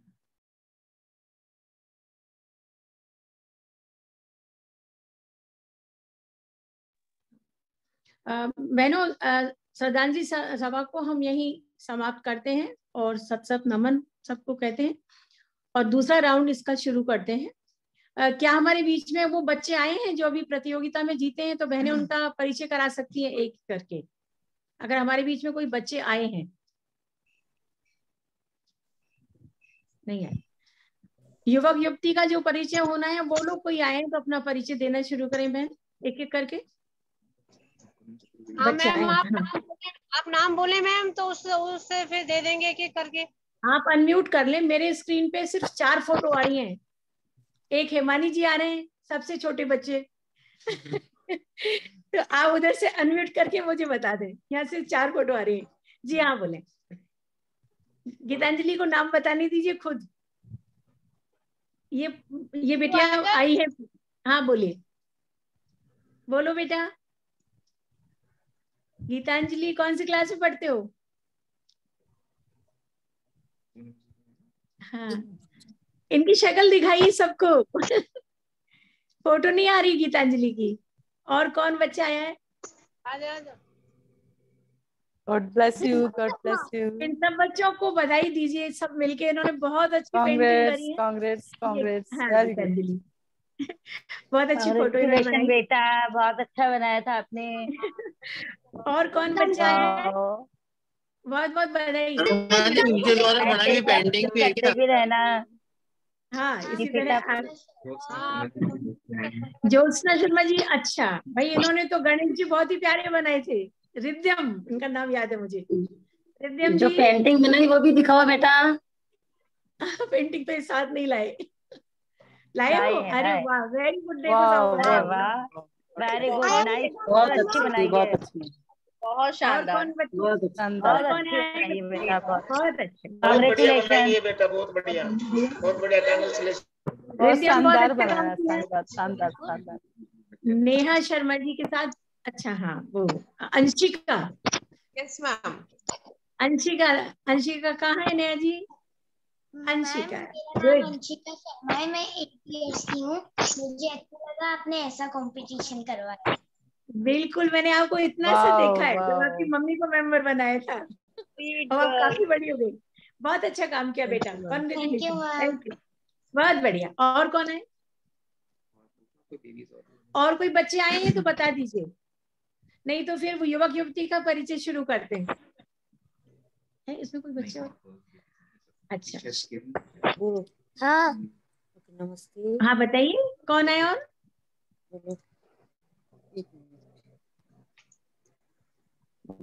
मैं गीतांजलि चतुर्वेदी। हाँ, मैं भरतपुर से हूँ। हाँ। और मैंने पेंटिंग कंपटीशन में भाग लिया। बहुत अच्छे, आपको बधाई हो, बहुत बहुत गीतांजलि, बहुत बधाई हो। शालिनी जी आई है क्या हमारे बीच में? Thank you. और मैं फर्स्ट पोजीशन पे आई हूँ। बहुत बहुत बधाई हो बेटे। हाँ बधाई। और कौन है? यही है। युवक युवती में कोई आए हो तो बहन परिचय देना शुरू करेंगे, फिर परिचर्चा शुरू करेंगे। शालिनी जी शर्मा जयपुर से। आजा, दिखाइए इधर शक्ल। ये मुझे मोबाइल से चला रही हूँ मीटिंग, कंप्यूटर उधर है। हाँ, ये कौन है भाई? अरे वाह वाह, ये बहुत प्यारी पोती है किरण जी की। हेलो बेटा। आजकल किरण जी को ही बिजी रखती है बूंदी अध्यक्ष को। बहनों, युवक युवती परिचय सम्मेलन शुरू करें अगर कोई बहनें आई हूँ। शालिनी जी कर दिया कैसे? हाँ मैम, शुरू कर सकते हैं हम। जी हाँ, करिए। अरुणा दीदी नमस्कार। प्रभा शर्मा गंगानगर। हाँ, एक के नाम बुलाते, एक का नाम बुलाती जाए बहन जी, एक के नाम बुलाती जाए ताकि वो अपना परिचय दे दे। हाँ प्रभा जी बोलिए, गंगानगर अध्यक्ष। हाँ जी मैडम, आप सभी को प्रणाम। ब्राह्मण महासभा के वरिष्ठ जो मानाराम जी चोटिया को मैं नमन करती हूँ और अश्रुपूरित श्रद्धांजलि अर्पित करती हूँ ब्राह्मण महिला प्रकोष्ठ की गंगानगर की ओर से। और करिए। मैडम मैं लेट आई हूँ थोड़ा, अभी जो इससे पहले जो कुछ भी हुआ मैं नहीं सुन पाई। बस कुछ नहीं हुआ, ये श्रद्धांजलि सभा चल रही है जी। चित्रा जी आ गई? चित्रा दादी जी।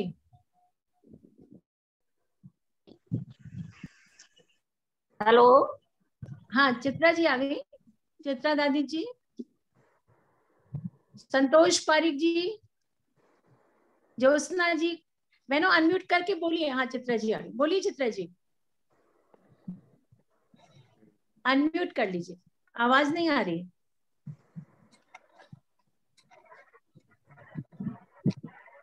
अनम्यूट करिए जी। मैडम मेरी आ गई थी आवाज? मेरी बीच में कट गई आवाज। प्रभा बोल रही हूँ मैडम। हाँ प्रभा जी बोलिए, आवाज कट गई थी ना, बोलिए। मैं कह रही थी आप सभी को प्रणाम जिसने भी मीटिंग ज्वाइन की है। मैंने अब भी की है मैडम आपकी, तो इतनी देर तक मैं आपका जो भी था मैं नहीं देख पाई। और मैं कह रही थी अश्रुपूरित श्रद्धांजलि हनुमान नारायण जी चोटिया जी को जो वरिष्ठ ब्राह्मण समाज के हमारे एक स्तंभ थे, उनका आशीर्वाद हमारे पे हमेशा बना रहे। और आपकी ब्राह्मण महासभा जो भी आप ब्राह्मणी चला रहे हैं उसके लिए बहुत ही बहुत शुभकामनाएं। हनुमान जी चोटिया जी, धन्यवाद। हाँ, हनुमान जी चोटिया सर। अच्छा जी सर, बोलिए संतोष जी बोलिए। जी हाँ आप बोलिए। आप हनुमान सर जी चोटिया जब किशनगढ़ में आए थे, अपना परिचय दीजिए उनके दिल में, आप जी अपना नाम बताइए, कहाँ से बोल रहे हैं? मैं तो जानती हूँ, सबको बताइए। जी, मैं भूतपूर्व किशनगढ़ राजस्थान ब्राह्मण महासभा महिला प्रकोष्ठ की किशनगढ़ अध्यक्ष और ब्राह्मणी लेखिका।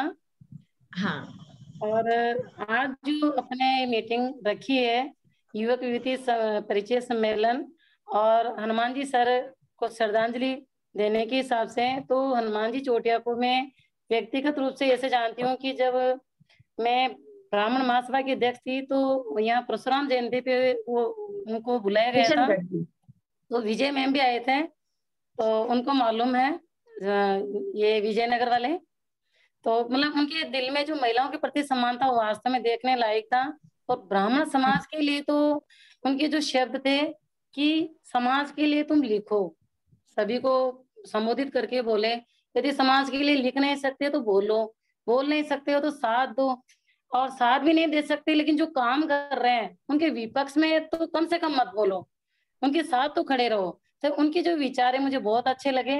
आज मैं इस महासभा से जुड़ी हूँ, जब से उनका थोड़ा सा परिचय मेरा हुआ तो वास्तव में उनके दिल में जो महिला के लिए सम्मान था, मैं उनको बहुत ही सम्मानीय दृष्टि से देखती हूँ। और आज हमारे ब्राह्मण महासभा को जो क्षति हुई है उनके जाने से, तो ये मतलब भर पाने योग्य नहीं है, इसलिए मैं उनको शत शत नमन करती हूँ, श्रद्धांजलि अर्पित करती हूँ। और आज जिस लक्ष्य के लिए ये अपना युवती परिचय सम्मेलन रखा है कि अपने को अपने ही समाज में लड़की को देना चाहिए। एक भैया बोल रहे थे कि मतलब लड़कियों के सरकारी नौकरी के लिए मत ढूंढो वर्क, बल्कि एक बिजनेस वाले को भी आप दे सकते हैं। ये बहुत ही अच्छी बात कही है, क्योंकि अपन एक सरकारी नौकरी के चक्कर में अपना बिजनेस भूलते जा रहे हैं।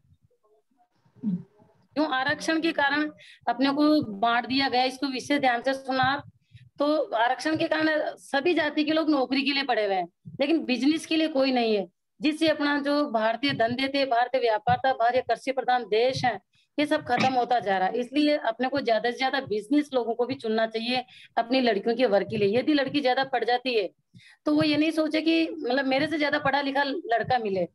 यदि ज्यादा पढ़ा लिखा लड़का कम पढ़ी लिखी लड़की से शादी करता है, तो क्या ज्यादा पढ़ी लिखी लड़की कम पढ़े लिखी लड़की से शादी नहीं कर सकती?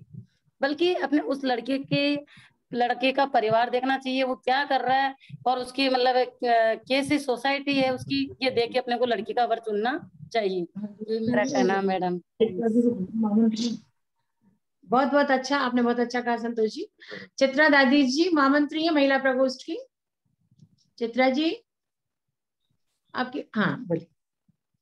आवाज नहीं आ रही आपकी, आवाज अनम्यूट करिए। मेरी आवाज जा रही है? चित्रा जी आपकी आवाज नहीं आ रही भैया, इनकी आवाज नहीं आ रही है। तो ज्योत्सना जी बोल रहे हैं जब तक चित्रा जी का शायद कांटेक्ट नहीं हो रहा। ज्योत्सना जी, चित्रा दादी जी की नेटवर्क प्रॉब्लम। हाँ, ज्योत्सना जी विजयनगर से, ठीक हुआ क्या आपका? हाँ जी बोलो। नमस्कार, मैं ज्योत्सना शर्मा विजयनगर जी। प्रथम तो मैं चोटिया जी को शत शत नमन करना चाहूंगी, हार्दिक श्रद्धांजलि। और द्वितीय मैं बहन अरुणा जी को बहुत कोटि कोटि धन्यवाद देना चाहूंगी कि उन्होंने ब्राह्मण समाज के लिए इतना आगे आए और उन्होंने ब्राह्मणों की जो समस्याएं थी उनको सुलझाने का अथक प्रयास कर रहे हैं। और मुख्य तो महिलाओं को जोड़ रहे हैं, जो कि एक घर की जो एकदम मुखिया पुरुष तो है ही, लेकिन उसके साथ जो महिलाएं हैं उनकी भागीदारी उनके बराबर है। धन्यवाद। चित्रा जी आपका हुआ कनेक्शन, ठीक हुआ क्या? भाई गिरीश जी हमारे बीच में है। चित्रा जी आइए। अरुणा जी आगे जाऊं? जी बिल्कुल भाई साहब, बहुत बहुत धन्यवाद, आपने टाइम दिया। सब बहनों की तरफ से, मेरी तरफ से बहुत बहुत धन्यवाद। बिल्कुल बिल्कुल बिल्कुल धन्यवाद, प्रणाम। चित्रा जी बोलिए। भाई गिरीश जी हमारे बीच में आए हैं। गिरीश जी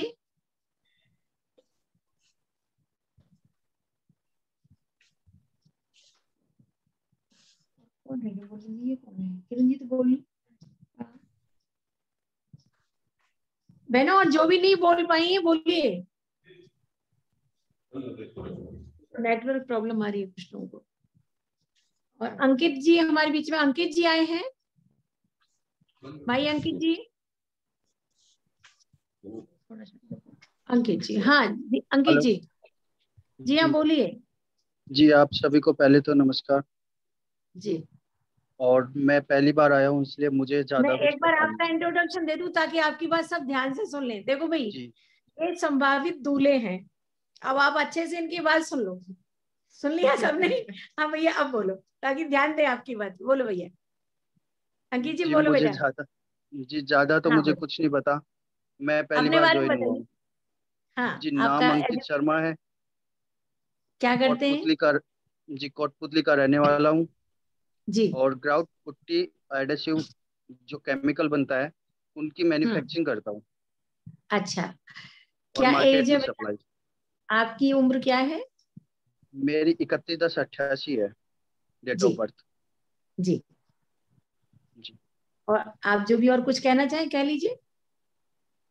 जी बस किस तरह की पत्नी चाहिए आपको? कैसी पारिवारिक पत्नी चाहिए, चाहिए? पढ़ी लिखी चाहिए, नौकरी वाली चाहिए, ये भी बता दीजिए। कैसी दुल्हन ढूंढी ताकि हम जाए? लोग ढूंढ दें। उससे तो कुछ नहीं, बस ये है कि घर का ध्यान रखे, माँ बाप हाँ, की मम्मी सेवा करे। ठीक, बहुत अच्छा, बहुत अच्छा। और गिरीश जी आए हमारे बीच में। भाई गिरीश जी, भैया गिरीश जी मेरे ख्याल से ये भी परिचय के लिए है। कहाँ है गिरीश जी के बारे में? अच्छा, कोई बात नहीं। मैं यही 5 बजे तक मीटिंग है। जो नहीं आ पा रहे हैं वो इन होने की कोशिश कर लें।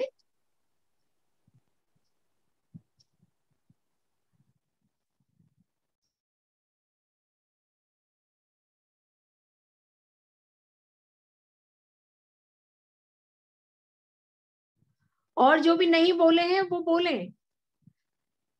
नहीं, श्रद्धांजलि अपन ने कर ली, परिचय भी हो लिया और बच्चे जो आए थे उनका परिचय भी हो गया।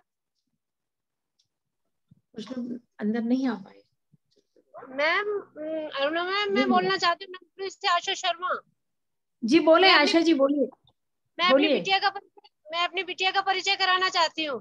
अरे करिए, हम इंतजार कर रहे हैं। बिल्कुल करिए जी। हाँ ये हाँ, है प्रेरणा। बिटिया आशा जी, बिटिया को बोलने दीजिए और इसकी फोटो भी आने दीजिए पूरी। बेटा आप इधर आ जाओ। हाँ अब आप बोलो बेटे। हाँ बोलिए।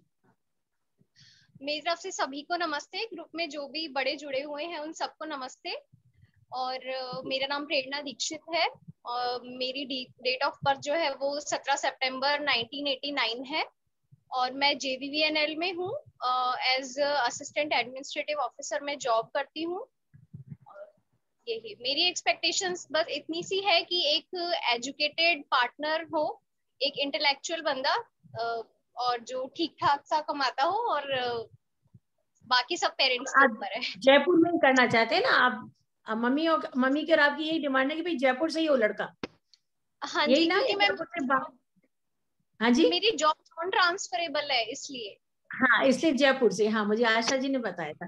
बहनों आपने सुन लिया होगा बिटिया का इंट्रोडक्शन। बहुत अच्छा, धन्यवाद। और कौन है? इसी तरह आशा जी की जैसे बता दीजिए। इसमें फोटो सबके नहीं आ पा रही, प्लीज।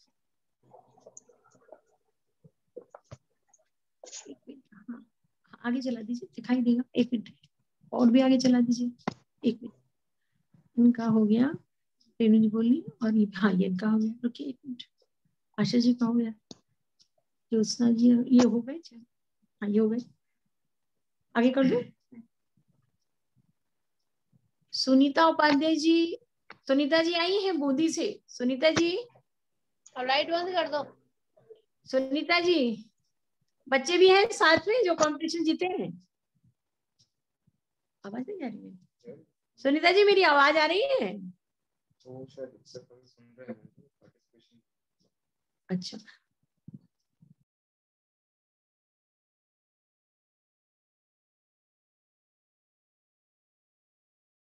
इसको आगे ले जाओ, नेम्स को। वो फिर वीडियो नहीं हो रहा। एक मिनट, ये रहा ना प्रियंका, वीडियो नहीं हो रहा। अच्छा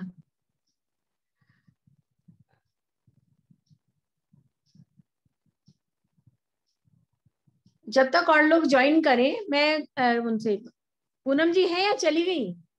पूनम जी, भरतपुर से पूनम जी, पूनम जी चतुर्वेदी जी जी कहीं हैं आप? जी परशुराम जी की वंदना, परशुराम जी की वंदना सुना दीजिए जब तक और लोग ज्वाइन करें।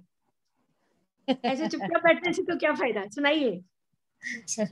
इसका डांस करा देती हूँ इसका। नहीं, आप शुरू हो जाओ, परशुराम जी की वंदना सुनाओ। अरे हम लोग भी गाएंगे, बोलिए।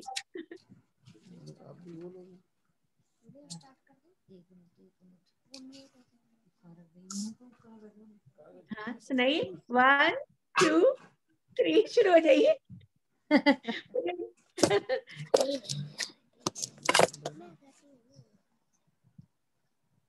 जय श्री परशुराम। परशुराम जी को शत शत नमन, मेरो शत शत नमन, अर्पित हैं चरणों में श्रद्धा सुमन, श्रद्धा सुमन। परशुराम जी को शत शत नमन, मेरो शत शत नमन। तात तेरी देह को अद्भुत रूप है, कांधे पे धनुष साजे देवों का स्वरूप है। तात तेरी देह को अद्भुत रूप है, कांधे पे धनुष साजे वेदों का स्वरूप है। शीश जटाओं से दमकता बदन, अर्पित हैं चरणों में श्रद्धा सुमन, अर्पित हैं चरणों में श्रद्धा सुमन, श्रद्धा सुमन। परशुराम जी को शत शत नमन, मेरो शत शत नमन। माता रेणुका के जाए जमदग्नि तात हैं, भृगुकुल के नंदन और ऋषि जन की त्रात है। माता रेणुका के जाए जमदग्नि तात हैं, भृगुकुल के नंदन और ऋषि जन की त्रात है। आओ सब मेले करके करते नमन, अर्पित हैं चरणों में श्रद्धा सुमन, अर्पित हैं चरणों में श्रद्धा सुमन, श्रद्धा सुमन। परशुराम जी को शत शत नमन, मेरो शत शत नमन। कार्तवीर्य न्यायी शस्त्र भुजाधारी, मारे गिराया उसको भुजा कटिरारी। कार्तवीर्य न्यायी शस्त्र भुजाधारी, मारे गिराया उसको भुजा कटिरारी। दुष्टों का संहार कर जग में अमन, अर्पित हैं चरणों में श्रद्धा सुमन, अर्पित हैं चरणों में श्रद्धा सुमन, श्रद्धा सुमन। परशुराम जी को शत शत नमन, मेरो शत शत नमन। जिना सुमांगे पूनम आंचल पसार के, दियो जन्म विप्र कुल में परिवार में। विधि ना सुमांगे पूनम आंचल पसार के, दियो जन्म विप्र कुल में बार बार में, धन्य हुआ वे प्रो से चमन, अर्पित है चरणों में श्रद्धा सुमन, अर्पित है चरणों में श्रद्धा सुमन, श्रद्धा सुमन। परशुराम जी को शत शत नमन मेरो, शत शत नमन। जय श्री परशुराम।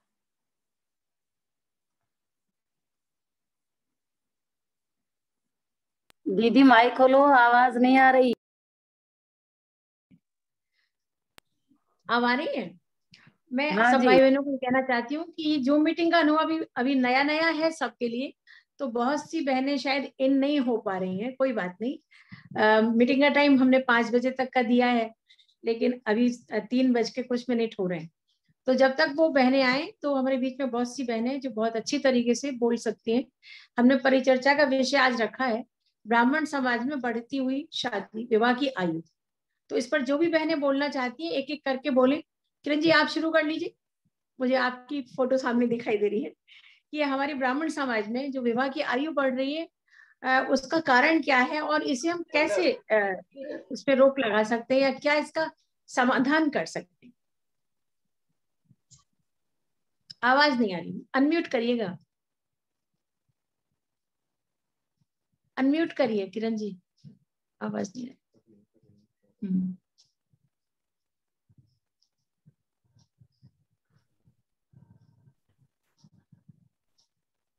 हाँ नमस्कार जी, आवाज आ रही है?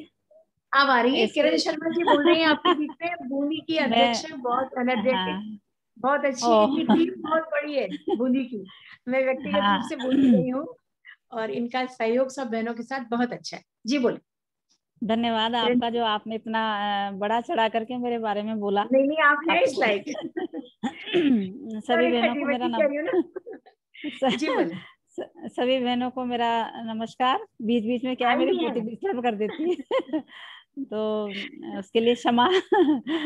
मैं ये कहना चाह रही थी कि अपने जो ब्राह्मण समाज की सोच है, वो अधिकतर माँ बाप ये सोचते हैं कि भाई हमको लड़के के लिए रोजगार में, मतलब सरकारी सेवा वाला ही लड़का ज्यादा उपयुक्त रहेगा। ऐसी मानसिकता हमारे ब्राह्मण समाज के अधिकतर लोगों, 80% की मैं मानती हूँ होती है। पर जहाँ तक मेरा खुद का अनुभव रहा है, मेरे पिताजी भी सर्विस में थे और वो भी चाहते थे कि लड़का सर्विस में ही हो। पर मैं अपने बारे में बताऊं कि मैं हाईली एजुकेटेड थी, और जब पिताजी यहाँ बूंदी आए किसी काम से, क्योंकि मेरी जो जेठानी थी वो हमारे 12 की और हमारे रिश्ते में भी थी, तो हम लोग उनसे मिलने आए। और मिलने आने के बाद मेरे पिताजी को लगा कि ये यहाँ पर जो लड़का है वो इसके लिए उपयुक्त है, क्योंकि वो काफी हैंडसम और बिजनेस का पूरा गुण उनके अंदर था। हालांकि वो मुझसे कम पढ़े थे, ये मैं आज सार्वजनिक रूप से कहने में मुझे कोई परहेज नहीं है किसी तरह का, मुझसे बहुत कम पढ़े थे। और उनका जो बिजनेस का गट्स था वो बहुत एक पढ़ा लिखा या एजुकेटेड व्यक्ति भी नहीं कर सकता। तो उन्होंने कहा कि मेरी बेटी को जो खुश रख सकता है या जो उसका पालन पोषण भविष्य में कर सकता है, मैं ऐसे व्यक्ति को ज्यादा पसंद करूं। तो मेरी जहां तक सोच है, माँ बाप को यही सोचना चाहिए कि लड़के के गुण देखें, उनको उसको कमाने का गुण देखें, और वो परिवार चलाने लायक अगर लड़का हो तो सरकारी सेवा न होते हुए भी लड़की वहाँ खुश रह सकती है। हालांकि इसमें कुछ बंधन होते हैं, जैसे छुट्टियां नहीं मिलती, लड़कियां सोचती है भाई छुट्टियां मिले हम घूमने फिरने जाएं, तो ऐसा कुछ नहीं है। क्योंकि मेरा तो निजी अनुभव है कि आदमी कभी भी अपने लिए समय निकाल सकता है। बिल्कुल ठीक है, बिल्कुल ये है कि ये समय अपने ऊपर होता है, कैसे बिजनेस में निकाला जाता है या कैसे सरकारी, कई गवर्नमेंट जॉब में होते हुए भी लोग नहीं जाते, उनकी सोच ऐसी होती है। तो जो जिनकी मानसिकता इस तरह की बन गई है, मैं उन पेरेंट्स से कहना चाहूंगी कि वो बिजनेसमैन को भी लाइक कर रहे हैं, और अगर लड़की समकक्ष उसके पढ़ी लिखी और लड़की भी ये सोचती है कि मेरे साथ वाला भी मेरे बराबर ही पढ़ा लिखा हो, तो हर व्यक्ति में अलग अलग गुण होते हैं। मुझ में कौन सा गुण है, आप में कौन सा गुण है, तो सबके गुण अलग अलग होते हैं, हमको थोड़ा एडजस्टमेंट भी करना चाहिए परिवार के लिए और अपने आगे की जनरेशन के लिए भी। तो इससे उम्र का जो ये बढ़ती हुई उम्र है, थोड़ा मेरा ख्याल है कि उस पर अंकुश लगेगा। अगर माँ बाप सही समय पर सही वर्ग का चुनाव करते हैं, चाहे वो बिजनेस मैन हो चाहे वो गवर्नमेंट जॉब में हो, और जहां तक लड़की होती है या लड़का होता है तो वो सोचता है कि भाई नहीं मेरे बराबर वाली कमाने वाली चाहिए, तो ये उसकी भी सोच है। तो लड़की अगर पढ़ी लिखी है और गवर्नमेंट जॉब उसका लगता है या किसी बिजनेस में भी वो लगती है, तो आजकल लड़कियां बिजनेस में भी पीछे नहीं है, कोई भी जॉब कर सकती है। मेरी बहू है फार्मासिस्ट है, लेकिन पहले जॉब करती थी फिर बाहर रतलाम में फार्मेसी इफ्को में करती थी, और शादी के बाद हमारा तो बिजनेस है, तो बिजनेस होने की वजह से उसकी शादी यहाँ होने से वो उसने जॉब छोड़ा। लेकिन अगर उसमें ललक है तो उसने कोटा यूनिवर्सिटी ज्वाइन किया। तो मतलब आदमी कहीं भी जैसे किसी भी में अगर जज्बा है, लक्ष्य है उसका, तो वो जीवन में सफल होता है। और माँ बाप को भी यही सोचना चाहिए कि लड़के लड़की की उम्र ना बढ़े इस सोच में कि दहेज मिलेगा, ये ऐसी लड़की मिलेगी, सुंदर मिलेगी और सुशील मिलेगी, या हमको कहाँ से कहाँ पैसा ज्यादा मिल रहा है। तो ऐसी सोच माँ बाप को रखनी ही नहीं चाहिए। जैसे समय पे उचित अगर गृह लक्ष्मी आती है या अच्छा वर मिलता है तो उनको उसको चुन लेना चाहिए। बाकी कुछ भाग्य के ऊपर भी होता है कि आगे का भविष्य हमने किसी का नहीं देख रखा है। माँ बाप सब अच्छा करते हैं तो, लेकिन उम्र ना निकले और कम से कम ज्यादा ये 30-35 साल तक अगर समय निकलता है तो फिर उसमें लड़का मिलना या लड़कियां मिलनी भी काफी मुश्किल हो जाती है। ये भी बीच का जो समय चल रहा है तो ये थोड़ा सा लंबा समय चल गया, ज्यादा मतलब इसमें उम्र कुछ ज्यादा ही बढ़ती जा रही है। इसके पहले का तो थोड़ा बीच का समय ऐसा आया था कि उसमें माँ बाप जल्दी, अब सोच बदलने लग गई। मुझे लगता है कि काफी लोग सोचने लगे कि 20-22 साल में 25 साल लगभग लड़का लड़की दोनों से सेटल हो जाते हैं तो ज्यादा उम्र नहीं निकले। और ये एक कारण है माँ बाप का सोच का कि हमको ऐसा लड़का चाहिए जो उसको अच्छे खुश रख सके। और तो इस तरह की सोच को बदलें और अपने बच्चों के विवाह लायक जो उम्र होती है उस उम्र में ही उनकी शादी करें। और ये एक मूल कारण यही है कि वो अच्छे के चक्कर में जो मिलता है उसको भी छोड़ देते हैं। बिल्कुल ठीक है। तो जो हमको मिल रहा है उसको हम ग्रहण करें और अच्छे के लिए हमारा समय खराब नहीं करें। माँ बाप भी, जो भी मैं कहना चाहूंगी लड़कियों से भी खासकर मेरी ये है कि निभाव प्रकृति होनी चाहिए।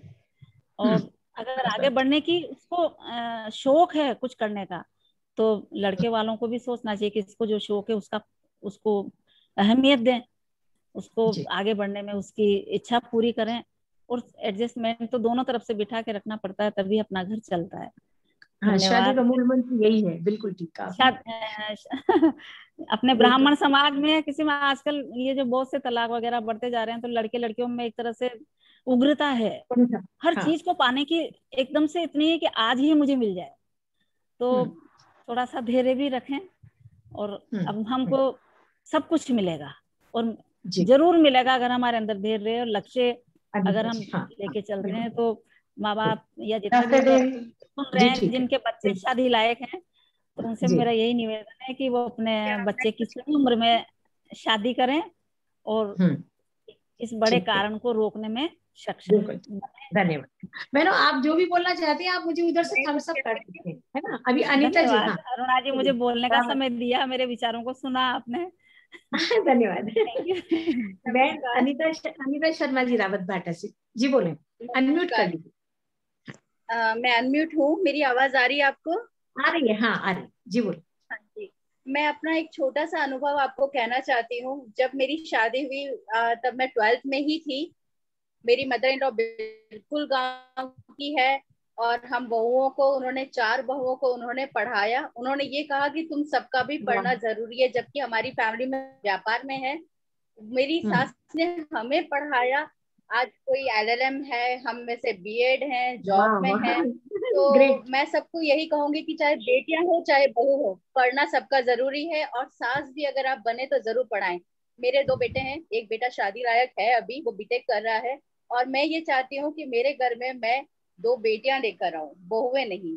मुझे 2 बेटियां चाहिए जो शिक्षित हो और वो अपने आप में पूर्ण रूप से संपूर्ण अच्छी रहें, अपने मतलब जो लाइफ में करना चाहें वो करें। वो मेरी तरफ से उनको फ्रीडम रहेगा। और मैं चाहती हूँ अगर हम यही सद्भाव रखेंगे तो मैं कभी सास नहीं बनेंगे, हम माँ ही बनेंगे। ईश्वर ने मुझे बेटी नहीं दी, लेकिन 2 बेटियां मेरे घर में जीवन भर मेरे साथ के लिए आएंगी। ये मेरे लिए सबसे अच्छी बात है, ये मेरा एक अनुभव है और ये मेरा एक आशा है। धन्यवाद। चित्रा जी का माइक, चित्रा जी आपका कनेक्शन हो गया तो बोले। बहन गीता शर्मा जी एडवोकेट बोलना चाहती। गीता जी।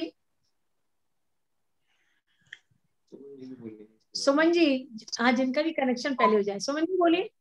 जय परशुराम जी। हाँ जय परशुराम जी। आज हमारी समस्या कि ब्राह्मण समाज में विवाह योग्य लड़के लड़कियों की बढ़ती उम्र जी हाँ, हम वर्तमान परिदृश्य को देखते हैं तो ब्राह्मण समाज में विवाह योग्य लड़के लड़कियों की उम्र निकलती जा रही। करीबन 30-35 की उम्र आयु में लड़के लड़कियां हमें कुंवारे नजर आते हैं, जिसके कारण समाज में कुसंगतियां पैदा होती जा रही। विशेषकर हमारे समाज में यह समस्या ज्यादा नजर आने लगी। वैसे तो सभी जगह है, ऐसे में लड़के लड़कियों के सपने और रोजगार की समस्या के कारण विवाह बढ़ती उम्र समस्या है। यह हकीकत 30 साल के बाद लड़कियां ससुराल में माहौल में नहीं ढल पाती, क्योंकि उनकी आदतें परिपक्व होकर अपरिवर्तनीय हो जाती है और उन्हें बदलने की कोशिश करते हैं तो हमारे घर में लड़ाई झगड़ा वाद विवाद होते रहते हैं और कई बार तलाक तक की नौबत आ जाती है। बड़े उम्र में बच्चे पैदा होने पर अधिकांश में सिजेरियन ऑपरेशन होते हैं, जिस कारण में बाद में बहुत सी परेशानियों का सामना हमें करना पड़ता है। यह तो सबको पता है कि शादी की उम्र कम से कम लड़की की 18 साल व लड़के की 21 साल होती है, परंतु वह सब फाइलों में ही दफ्तर रह जाता है। पहले संयुक्त परिवार होते थे, उसमें दादा दादी ताऊ ताई सब उसके शादी की उम्र होती ही शादी करा देते थे, लेकिन आजकल एकल परिवार में यह समस्या हमारे केंद्र का बिंदु है।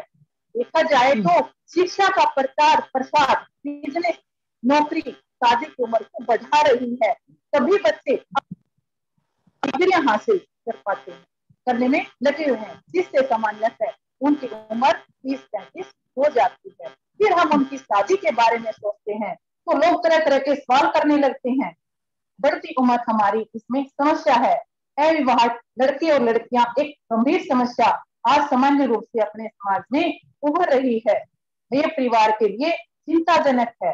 माँ बाप को बच्चों की शादी के लिए सही रिश्ता नहीं मिलने से बहुत सी सारी परेशानियां आती है। ये समस्या हर परिवार, भाई बहन सभी मिलने के लिए हमें चिंताजनक होती है और हमारे बाद में हम अखबार एवं सोशल मीडिया के माध्यम से हम विज्ञापन कराते हैं। इंटरनेट आदि पर हम रिश्ता करवाने के लिए हमारे कोई ठोस मध्यस्थ नहीं होता। ये केवल एक दूसरे परिवार की हम जानकारी ही दे पाते हैं, तो इन परिवारों के बारे में कुछ भी नहीं जानते हैं।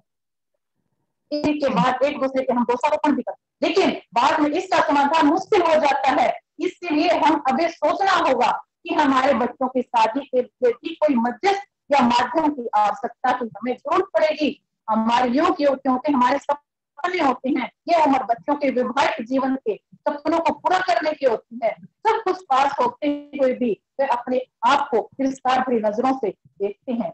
जब वे किसी शादी समारोह में जाते हैं तो आपस में घुल मिलकर एक दूसरे से बात करते हैं और अपने हम सफर के लिए आगे कदम बढ़ाते हैं। अपनी ख्वाहिशें ऐसी मीठ होती है बच्चों की, ये हम सबको पता है कि लड़की के माँ बाप के सपने व ख्वाहिश आसान होती है। वे सोचते हैं कि हमारा दामाद हाई फाई अच्छा व्यापार गाड़ी बंगला वे उस परिवार का हो। सभी तो एक समान नहीं होते, लेकिन सपना सबका होता है। तो हम यही पूछते हैं कि घर परिवार उस वर्ग का है या नहीं। हमें सबसे पहले बच्चों के संस्कार देखने होंगे, उन्हें गुण देखना होगा। लड़की के माँ बाप को सोचना चाहिए कि उनके लड़के के लिए भी कोई ऐसा सोचेगा तो क्या वह इसमें सक्षम है। पर्सन हमारे लिए एक चिंताजनक है।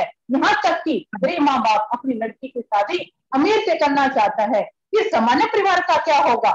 ये एक विचारणीय बिंदु है। हमारे मिलने जुलने वालों में भी काफी परिवार ऐसे हैं कि शादी के समय लड़का अमीर था, बाद में किसी कारणवश गरीब हो गया तो फिर वही संबंध टूटने की कगार पर आ जाता है। ये सब किस्मत का खेल है कि हमारे भाग्य में लक्ष्मी का वास है या नहीं। मेहनत करने से हमें सब कुछ मिल जाता है या बहुत कुछ मिल जाता है। अब इस संबंध में समाज को विचार करना चाहिए कि समाज में बढ़ रही युवाओं की बढ़ती उम्र पर कोई चर्चा की जानी चाहिए।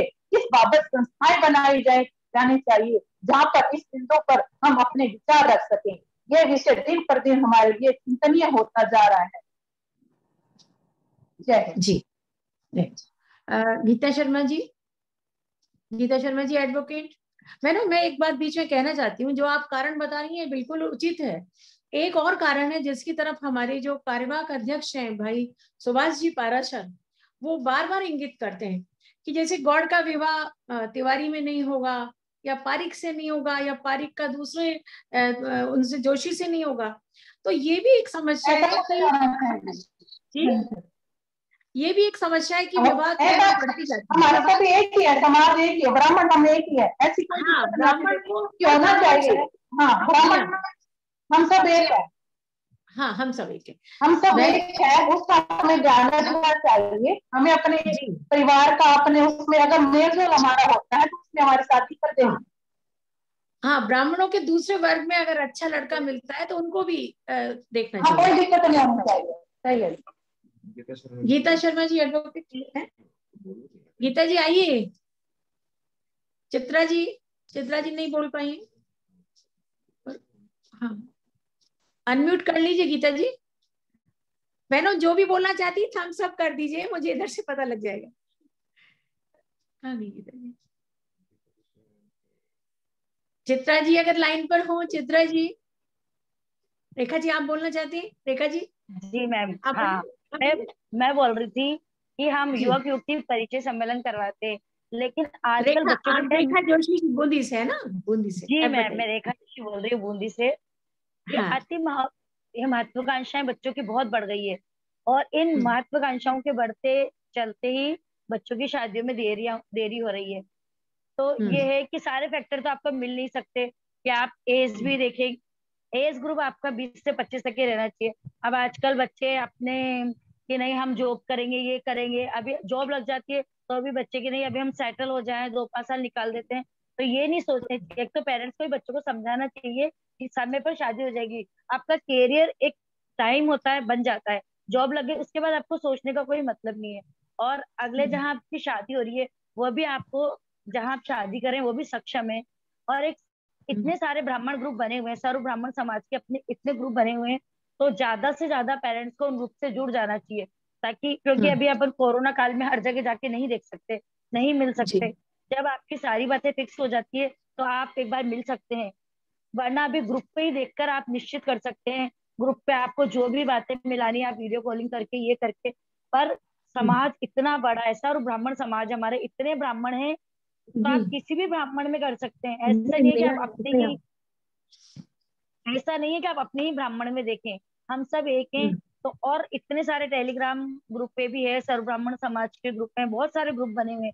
तो आप मैं यही कहना चाहती हूँ सब पेरेंट्स के ग्रुप से जुड़ जाइए, और आपको लगता है कि आपके स्तर के बराबर आपको जैसा भी लड़का चाहिए वो आपको वहां मिल जाएगा। आप उसमें सारा बायोडाटा देख लीजिए और उसके बाद आपको कॉल करके देख लीजिए।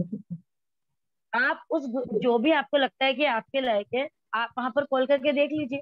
आप 1-2 बात करेंगे और आपकी बात आगे बढ़ जाती है। क्योंकि मैंने अपने बेटे की शादी की है, मैंने अपने बेटे की शादी करी है, मैं बच्चों के लिए कहीं देखने नहीं गई, और बेटे टेलीग्राम ग्रुप से लड़कियां देखते रहे, और जो भी आपको लगा कि नहीं ये हमारे बेटे के लिए फिट बैठती है, हमने उन जगह सब जगह बात करी, और ये काम बहुत आसानी से हो गया। ऐसे नहीं कि बिल्कुल भी दिक्कत नहीं आई। और बेटी के लिए भी मैं यही कर रही हूँ, ये हर ग्रुप में कम से कम 50-60 लड़के या लड़कियां जो भी चाहिए आपको रोज आ रहे हैं, आप उनको एक बार ध्यान से देखो, और आपको 2-4 रोज सिलेक्शन हो जाता है। आप वहां बात करिए, जब आप वहां बात करेंगे तो आपको कहीं जगह तो आपके मन मिल जाते हैं बात करने में। सही है, आप परिवारों का मिलन। हाँ, तो मैं यही कहना चाहती हूँ कि आप, हाँ, और हम ये लोग यही कर रहे हैं। अभी मेरी बेटी भी शादी के लायक है और वो IBM में जॉब कर रही है। पर यही है कि हम ब्राह्मण समाज के सारे ग्रुप से जुड़ रहे हैं। हम डेली बच्चों के जो बायोडेटास आते हैं उनको डेली देखते हैं। कुछ मेरे हस्बैंड देख लेते हैं, कुछ मैं देख लेती हूँ, और फिर हमें जो लगता है उनको हम एक्स पे नोट कर लेते हैं, और फिर हम लोग वहाँ बात करते हैं।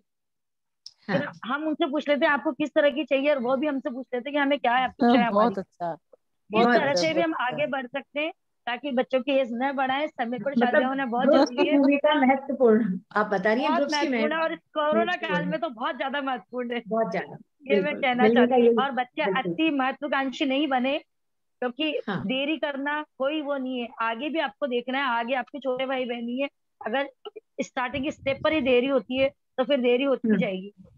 और सारे फैक्टर नहीं देखें, सारे फैक्टर देखना जरूरी नहीं है।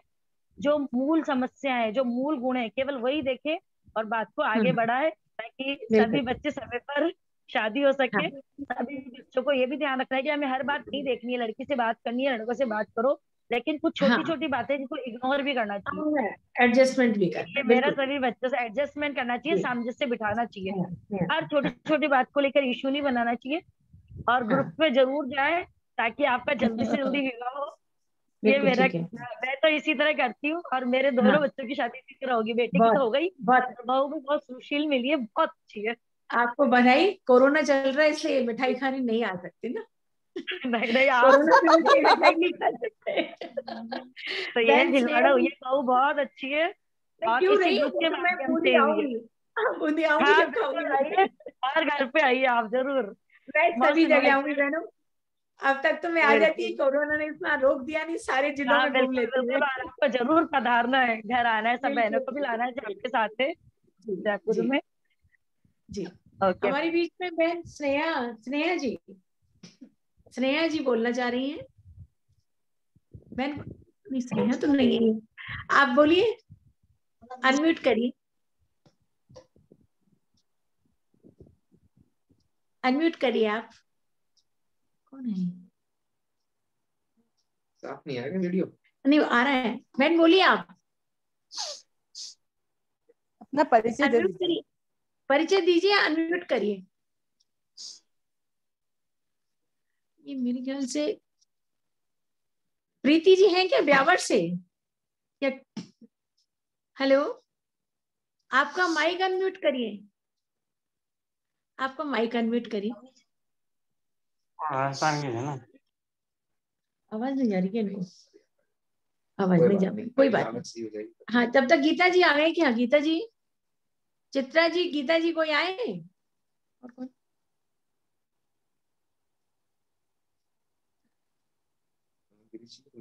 नहीं बुलवाए, गिरीश जी नहीं बोले। गिरीश जी बोलिए भैया। हाँ जी, नमस्कार मैम, जय श्री कृष्णा, जय परशुराम। हाँ, जय परशुराम जी। बहुत आपका अच्छा परिचय दीजिए, परिचय दीजिए सबको आपका। गिरीश शर्मा ब्यावर से जी। सनोप चंद शर्मा जी। जी मैम। जी बोले। हाँ, बोलिए। तो आप ही बोलिए। नहीं बोलिए, बोलिए। बहुत अच्छा काम। आवाज में कोई दिक्कत? आवाज, हाँ आवाज नहीं आ रही है आपकी, कोई कट हो रही है आवाज, आवाज नहीं आ रही। कोई बात नहीं, थोड़ा मौसम का भी हो रहा है, आज बारिश वगैरह है। और जो भी बोलना चाहे थम्स अप करिए प्लीज। और कौन? ये बहन बोल नहीं पाई, बोलना चाहती थी। हाँ बहनों, जो भी बोलना चाहती है प्लीज थम्स अप करिए। हाँ बोलिए ना, अरे वाह, आप मेरे सामने ही है। बोलिए विजयलक्ष्मी जी, बोलिए, अनम्यूट करिए, माइक खोलिए।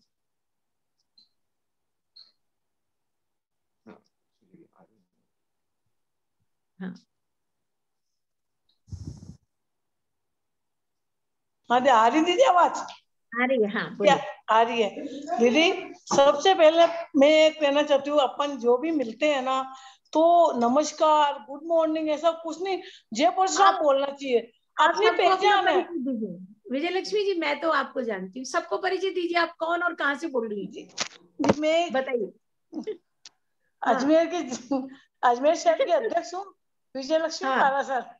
ये बात मुझे गर्व है कि मैं ब्राह्मण हूँ, ये बताओ। और एक बात और बता दूं मैं बीच में, एक मिनट, जब मैं अध्यक्ष बनी थी, मुझे पंडित जी ने अध्यक्ष बनाया था, सबसे पहले विजयलक्ष्मी जी का फोन आया था और मैं बहुत डर गई थी। मैं डर इसलिए गई थी, मुझे बहनों से बात करने का अनुभव नहीं था। ये बोली मैं तो आपके घर अभी आ रही हूँ। मैंने कहा अभी मत आइए, मैं घर पर नहीं हूँ, मैं घर से नहीं हूँ, मैं चली गई हूँ। ये सब बहुत एक्टिव है। जी बोलिए। जी मैं कांग्रेस से बिलोंग करती हूँ, अध्यक्ष कांग्रेस के, और नेता है, और पारासर समाज की राष्ट्रीय संयोजिका हूँ। जी हाँ। और मुझे ब्राह्मणों की मदद करने में, अपने विप्र बंधुओं की मदद करने में, बहनों की मदद करने में बड़ा गर्व होता है जी। और सभी बहनों भाइयों से ये कहूंगी कि आप है ना जय परशुराम बोले, अपनी पहचान है, अपने कोई पास में खड़ा है, अपन जय परशुराम बोलेंगे तो ये ब्राह्मण है, तो अपने को क्या अगले सामने वालों को मिलता है कि ये ब्राह्मण मजबूत है, ऐसे नहीं है। और बहुत अच्छा, और ये बात और ये समझ, और सभी पेरेंट्स को ये बताती हूँ मैं कि अपने को लड़की लेनी है या लड़की देनी है तो दहेज वालों को तो बात ही नहीं करनी है, रुपया नारियल की बात करनी है। भाई हमें कुछ नहीं चाहिए। आज मैंने, आवाज आ रही दीदी? हेलो, आवाज आ रही है? आवाज आ रही है? आ रही है, आ रही है। तो मैंने, आज मेरे भी 2 बेटे हैं, 3 बेटों की शादी कर दी मैंने। एक बेटी मेरे लेक्चरर है, एडवोकेट है, एक ने कुछ किया लेकिन वो सर्विस नहीं कर रही है। उसके लिए मैं बहुत घूमी थी, लेकिन वो लड़का मेरे को अजमेर में ही मिला, बिजनेसमैन मिला। तो उन्होंने क्या कहा, हमें कुछ नहीं चाहिए, हमें लड़की चाहिए, रुपया नारियल नहीं चाहिए। अगर अपन देवे तो खुशी से लो, बाकी का मांग तो करनी नहीं चाहिए। बस यही कहूंगी।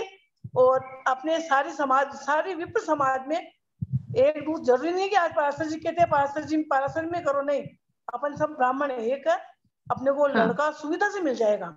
सभी और इनकी 3 बेटियां हैं, एक एडवोकेट, और तीनों को इन्होंने पढ़ा लिखा के बोल्ड बनाया, ये खास बात है ना? जी दीदी का आशीर्वाद थी यार, दीदी का देखो साथ मिलना। दीदी मतलब दीदी से मुझे बड़ा गर्व होता है दीदी पे, कि दीदी आज बबीता जी हमारे साथ में नहीं है, जयपुर से बबीता जी भी है, वो भी बबीता जी कुछ प्रॉब्लम है, वो नहीं आ पाएंगी। दीदी हमें ऑल इंडिया फेडरेशन मीटिंग में दीदी शुक्रता लेके गए हम। बिल्कुल, ऑल इंडिया फेडरेशन की मीटिंग में हम गए तो उनसे बांग्लादेश वाला इंग्लिश में बोलने लगा, बोले भाई तू इंग्लिश में मत बोल मुझसे।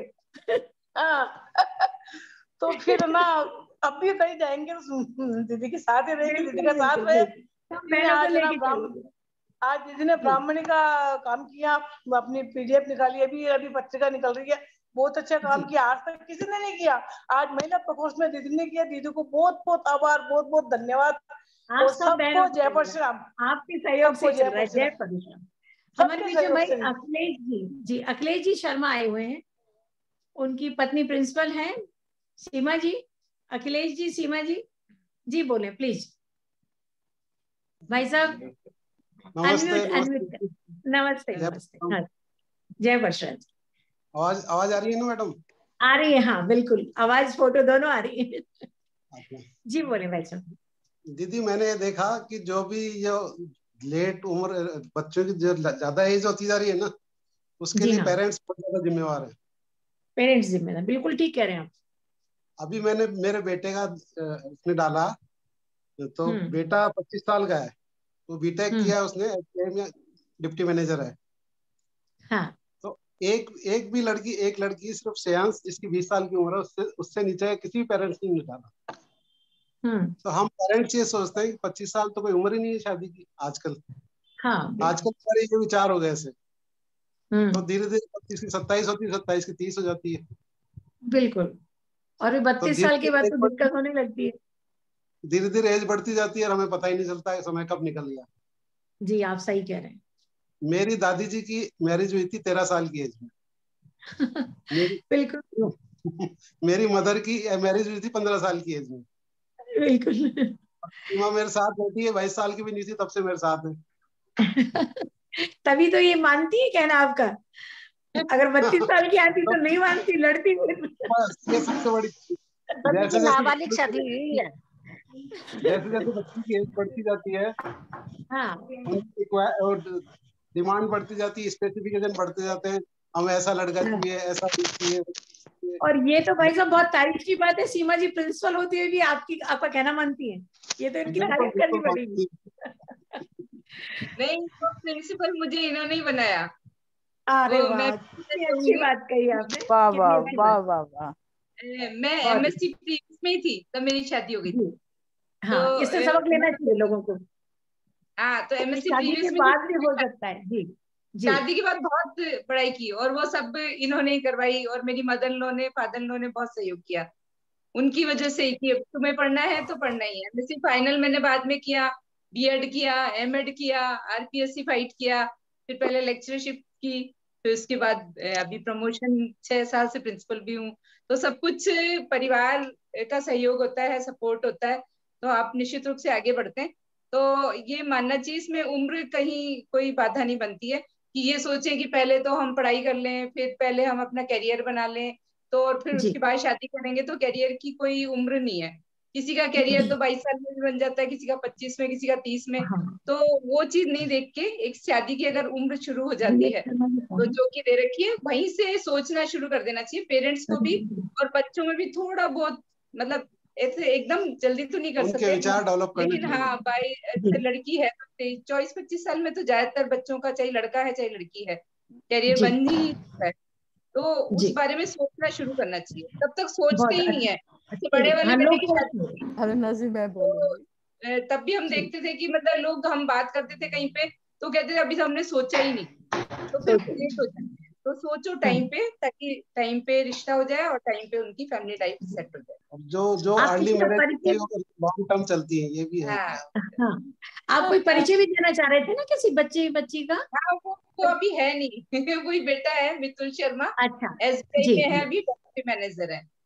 तो 25 साल का है, उसी की बात कर रहे थे अभी साहब कि 25 साल तक हमने अभी से सोच लिया। तो आपने मुझे बायोडेटा भेजा हुआ है ना? बेटे का बायोडेटा आपने मुझे दिया हुआ है, ठीक है, मैं उसे दे दूंगी। पत्रिका में दे दूंगी। एज की कोई आई नहीं है लड़की। जितने भी बायोडेटा आप लोगों ने भेजे हैं अभी 5 जुलाई के अंक में मैं उन सबको दे दूंगी। मॉडल नहीं आया अभी जी। अब और कौन?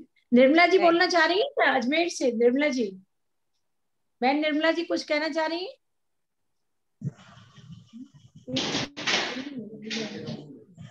दीदी मैं भी बोलना चाहती हूँ। अरुणा जी बिल्कुल, बोलिए बोलिए। मैं भी कहना चाहती हूँ कि इतने सारे सुझाव आए हैं। हाँ जी, जय परशुराम। जय परशुराम जी। हाँ, इतने सारे सुझाव आए हैं। मैं अपना ही बताती हूँ कि मेरी शादी 15 साल में हो गई थी और मैं 40 साल में सासू माँ बन गई थी। तो आज बच्चे भी सुखी हैं, बच्चे ने बीटेक किया, बी किया, सब पढ़ लिख के वो आज दोनों सेटल्ड हैं। और सब तो आने वाला समय जो है जी। नेटवर्क प्रॉब्लम हो गई, आपकी आवाज कट गई। हाँ, एक मिनट ना, जरा मेरा फोन आ रहा था दूसरा। हाँ जी, बोलिए।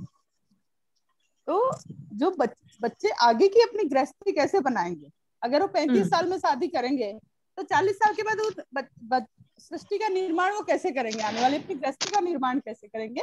ये साइंटिफिक रीजन बहुत बड़ा खड़ा हो रहा है हमारे सामने कि अगर बच्चे 35 में शादी कर रहे हैं तो बच्चे पैदा करने में वो कैपेसिटी नहीं रहेगी। हमारी जो जनरेशन है हम लोग गैप आ जाएगा, बहुत जनरेशन गैप आएगा। तो मतलब हम लोग को जल्दी शादियां करनी चाहिए। 20 और 22-25 के बीच में जो अभी बता रहे थे बहनों के, इतने अच्छे सुझाव आए हैं, बहुत अच्छे सुझाव आए हैं। और इस पे हमें समाज को सोचना पड़ेगा कि हमें बहुत ज्यादा उम्र के बच्चों की शादी नहीं करनी चाहिए। जी बिल्कुल, आने वाली जनरेशन में गैप नहीं छोड़ सकते उसको मैं। सही, बिल्कुल सही सुझाव दिया जी। तो भाई मैं थोड़ी देर लेटूंगी, मैं लेटी नहीं बिल्कुल। और बहन कोई कुछ कहना चाह रही हो तो मीटिंग को कंटिन्यू करें या समाप्त करें? बहनों कोई कुछ कहना चाहती हैं और अपना थम्स अप कर दीजिए, कोई अगर बोलने से परिचय से रह गई हो तो। बहन कोई भी बहन या भाई रह गए हो? आशा जी कुछ, आशा जी बोल चुकी हैं। नमस्ते मैम, मैं कुछ कहना चाहती हूँ। कहिए। मैं जी कहिए। मैं ये कहना चाहती हूँ, आवाज आ रही है? आ रही है आवाज। नमस्ते।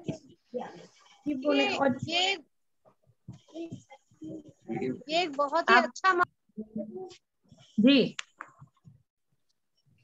दादी मेरा एम्बुलेंस टूट गया, मेरा एम्बुलेंस टूट गया।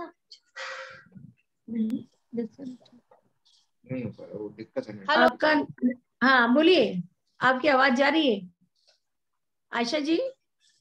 नहीं, अच्छा, क्या मीटिंग समाप्त कर दें? और कोई कुछ कहना चाहते हो तो बहनों मीटिंग समाप्त कर दें? कहना चाहती हैं? हाँ बोलिए। हाँ बोलिए, जो भी कहा बोलिए। हम सब जिन्होंने करा। हाँ बिल्कुल, आइए, आपका परिचय भी दीजिए। स्नेहा है क्या ये? जी बोले। कहाँ फोटो नहीं है? हाँ बोलिए, माइक खोल लीजिए, आपका अनम्यूट कर लीजिए। जी बताइए। हेलो। हाँ हेलो। बोलिए। हाँ हाँ बोलिए। मैम आवाज आ रही है मेरी? आवाज आ रही मैं है। तो पहले बार आपको देख रही हूँ तो मुझे बहुत खुश हो रही हूँ। राधे कृष्णा सभी को। कौन बोल रही है? मैम पहले बार देखा। हाँ प्रीति जी बोल मैं रही। अजमेर से बोल रही हूँ, स्वाति। हेलो। स्वाति, अच्छा पहली बार। हाँ हाँ स्वाति तिवारी बहुत। Yes ma'am. मैम पहले बार तो मैं आपको देख रही हूँ तो मैं बहुत खुश हो रही हूँ। बाकी सभी को राधे कृष्णा। और मैम मैं पहले तो एक तो जो डॉटर है मेरी वो पेंटिंग कंपटीशन में सेकंड पोजीशन आई है ना, तो मैं उससे मिलाना चाह रही हूँ। बिल्कुल बिल्कुल। हेलो बेटा वर्तिका, बहुत अच्छी पेंटिंग करी आपने। और आपने डांस भी बहुत अच्छा किया था पिछली बार, बहुत बढ़िया डांस। मम्मी से सीखा है ना, मम्मी बहुत अच्छा डांस करती है। नहीं स्वाति जी बहुत अच्छी डांसर है। हाँ बिल्कुल। हाँ थैंक यू मैम। मैम सबसे ज्यादा खुशी तो मुझे आपको देख के हो रही है आज क्योंकि हमेशा हम बात करते हैं, केवल आपको देखने की आज मीटिंग ज्वाइन करी है मैंने। बाकी मुझे मीटिंग जब से मैं देख रही हूँ मुझे अच्छा लग रहा है। और मैंने अपने भांजे का रिज्यूम भी डाला था इसमें परिचय सम्मेलन में। एक्चुअली वो बूंदी रहता है तो मैंने इस पे बात नहीं कर रही हूँ वो। और अजमेर जयपुर में सॉफ्टवेयर इंजीनियर पे पोस्ट पे है वो। तो जैसा भी आप लोगों को लगता है तो आप लोग कांटेक्ट कर लीजिएगा। जरूर, मैं वो सारे जितने रिज्यूम आपने डाले मैं पत्रिका में भी डाल देती हूँ ताकि जो लोग नहीं आ पाए आज उनको पता लगे। बिल्कुल बिल्कुल। और मुझे ये मीटिंग काफी अच्छी लगी, मैंने पहले बार ही ज्वाइन किया है। पहले तो आज मुझे आपको देखना था इसलिए मुझे ज्वाइन किया, बाकी सब लोगों को देखा मुझे अच्छा लगा। मैं आगे भी जुड़ी रहूंगी इस मीटिंग से। Thank you. ठीक है मैम, थैंक यू मैम। और कोई बहन कहना चाहती है कुछ? और कोई? दीदी मैं बोलना चाहती हूँ। हाँ बोलिए, प्लीज बोलिए। हाँ दीदी मैं एक तो ये बोल रही थी कि जो आपने रखा कि भाई अपने सर्व ब्राह्मण में होना चाहिए, तो मुझे बहुत अच्छा लगा। एक तो सर्व ब्राह्मण में करना बहुत जरूरी हो गया, क्योंकि अगर अपन सोचे गोड़ गोड़ में करे, स्नाड्य करे, ऐसा कुछ हो तो वो नहीं पॉसिबल होगा। ये मुझे बहुत ही अच्छा लगा और इसके लिए आप सबको ही प्रेरित करें कि भाई ये दिमाग से निकाल दें कि भाई अपने को इसमें करना है या उसमें ही करना है ऐसा।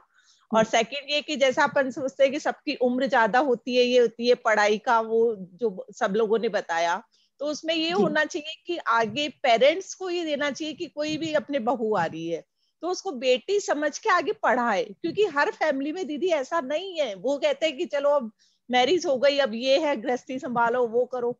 तो इसके लिए थोड़ा अपन जैसों को चेंज होना पड़ेगा, ये एक सबसे जरूरी चीज है। जब तक अपन लोग बड़े चेंज नहीं होंगे तो अपन बच्चों को कैसे इतना चेंज कर सकते हैं। क्योंकि इसके लिए मेरी तो यही राय है कि पहले अपनी एज चेंज हो, अपन लोग पेरेंट्स चेंज हो, कहने का मतलब खाली अपन बच्चों को, क्योंकि बच्चों तो आजकल इतने सॉफ्ट है कि थोड़ा सा कह दो तो वो हो जाता है, उनको दिल से लगा लेते हैं। ये चीज तो मैंने अक्सर कर हर बच्चे में देखती है, हर बहू बेटी जो भी किसी की है।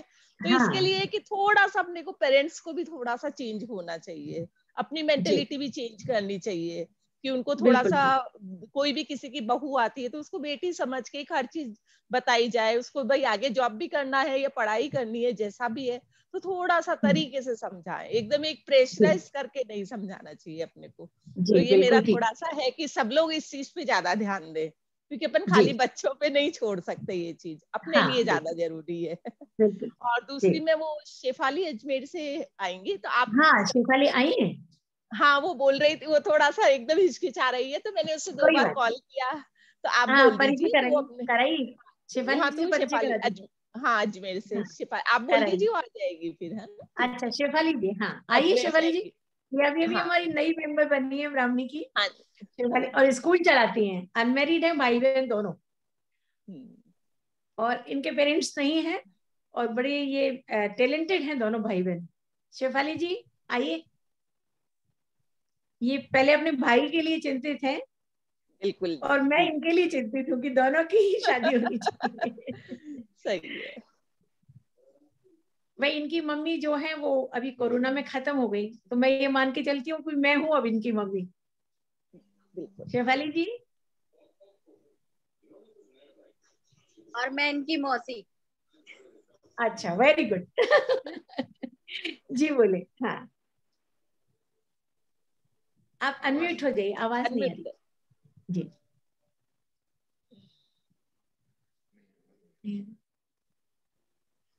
आवाज नहीं आ रही आपकी। आई नहीं आई?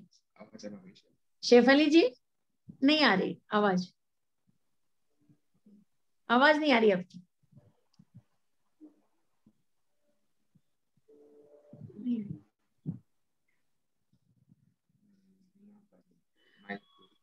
प्रॉब्लम आपकी वॉइस में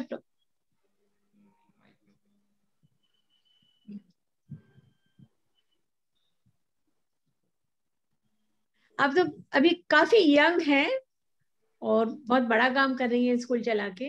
भैया आए हैं साथ में आपके? भैया हैं? नहीं है। अच्छा, मैंने आपका रिज्यूम डाला है, पत्रिका में दे दूंगी आप भैया का, आपका भी भेज दीजिए। आवाज नहीं आ रही, आपकी आवाज नहीं सुन पाए। मैंने सॉरी, आवाज नहीं आ पा रही है इनकी, नहीं आ पा रही। हाँ कोई बात नहीं, हम फोन पे बात करेंगे, फोन पे बात करेंगे। और कोई बहन कुछ कहना चाह रहे हैं? कोई भी बहन थम्स अप कर दीजिए प्लीज। नहीं सब लोग।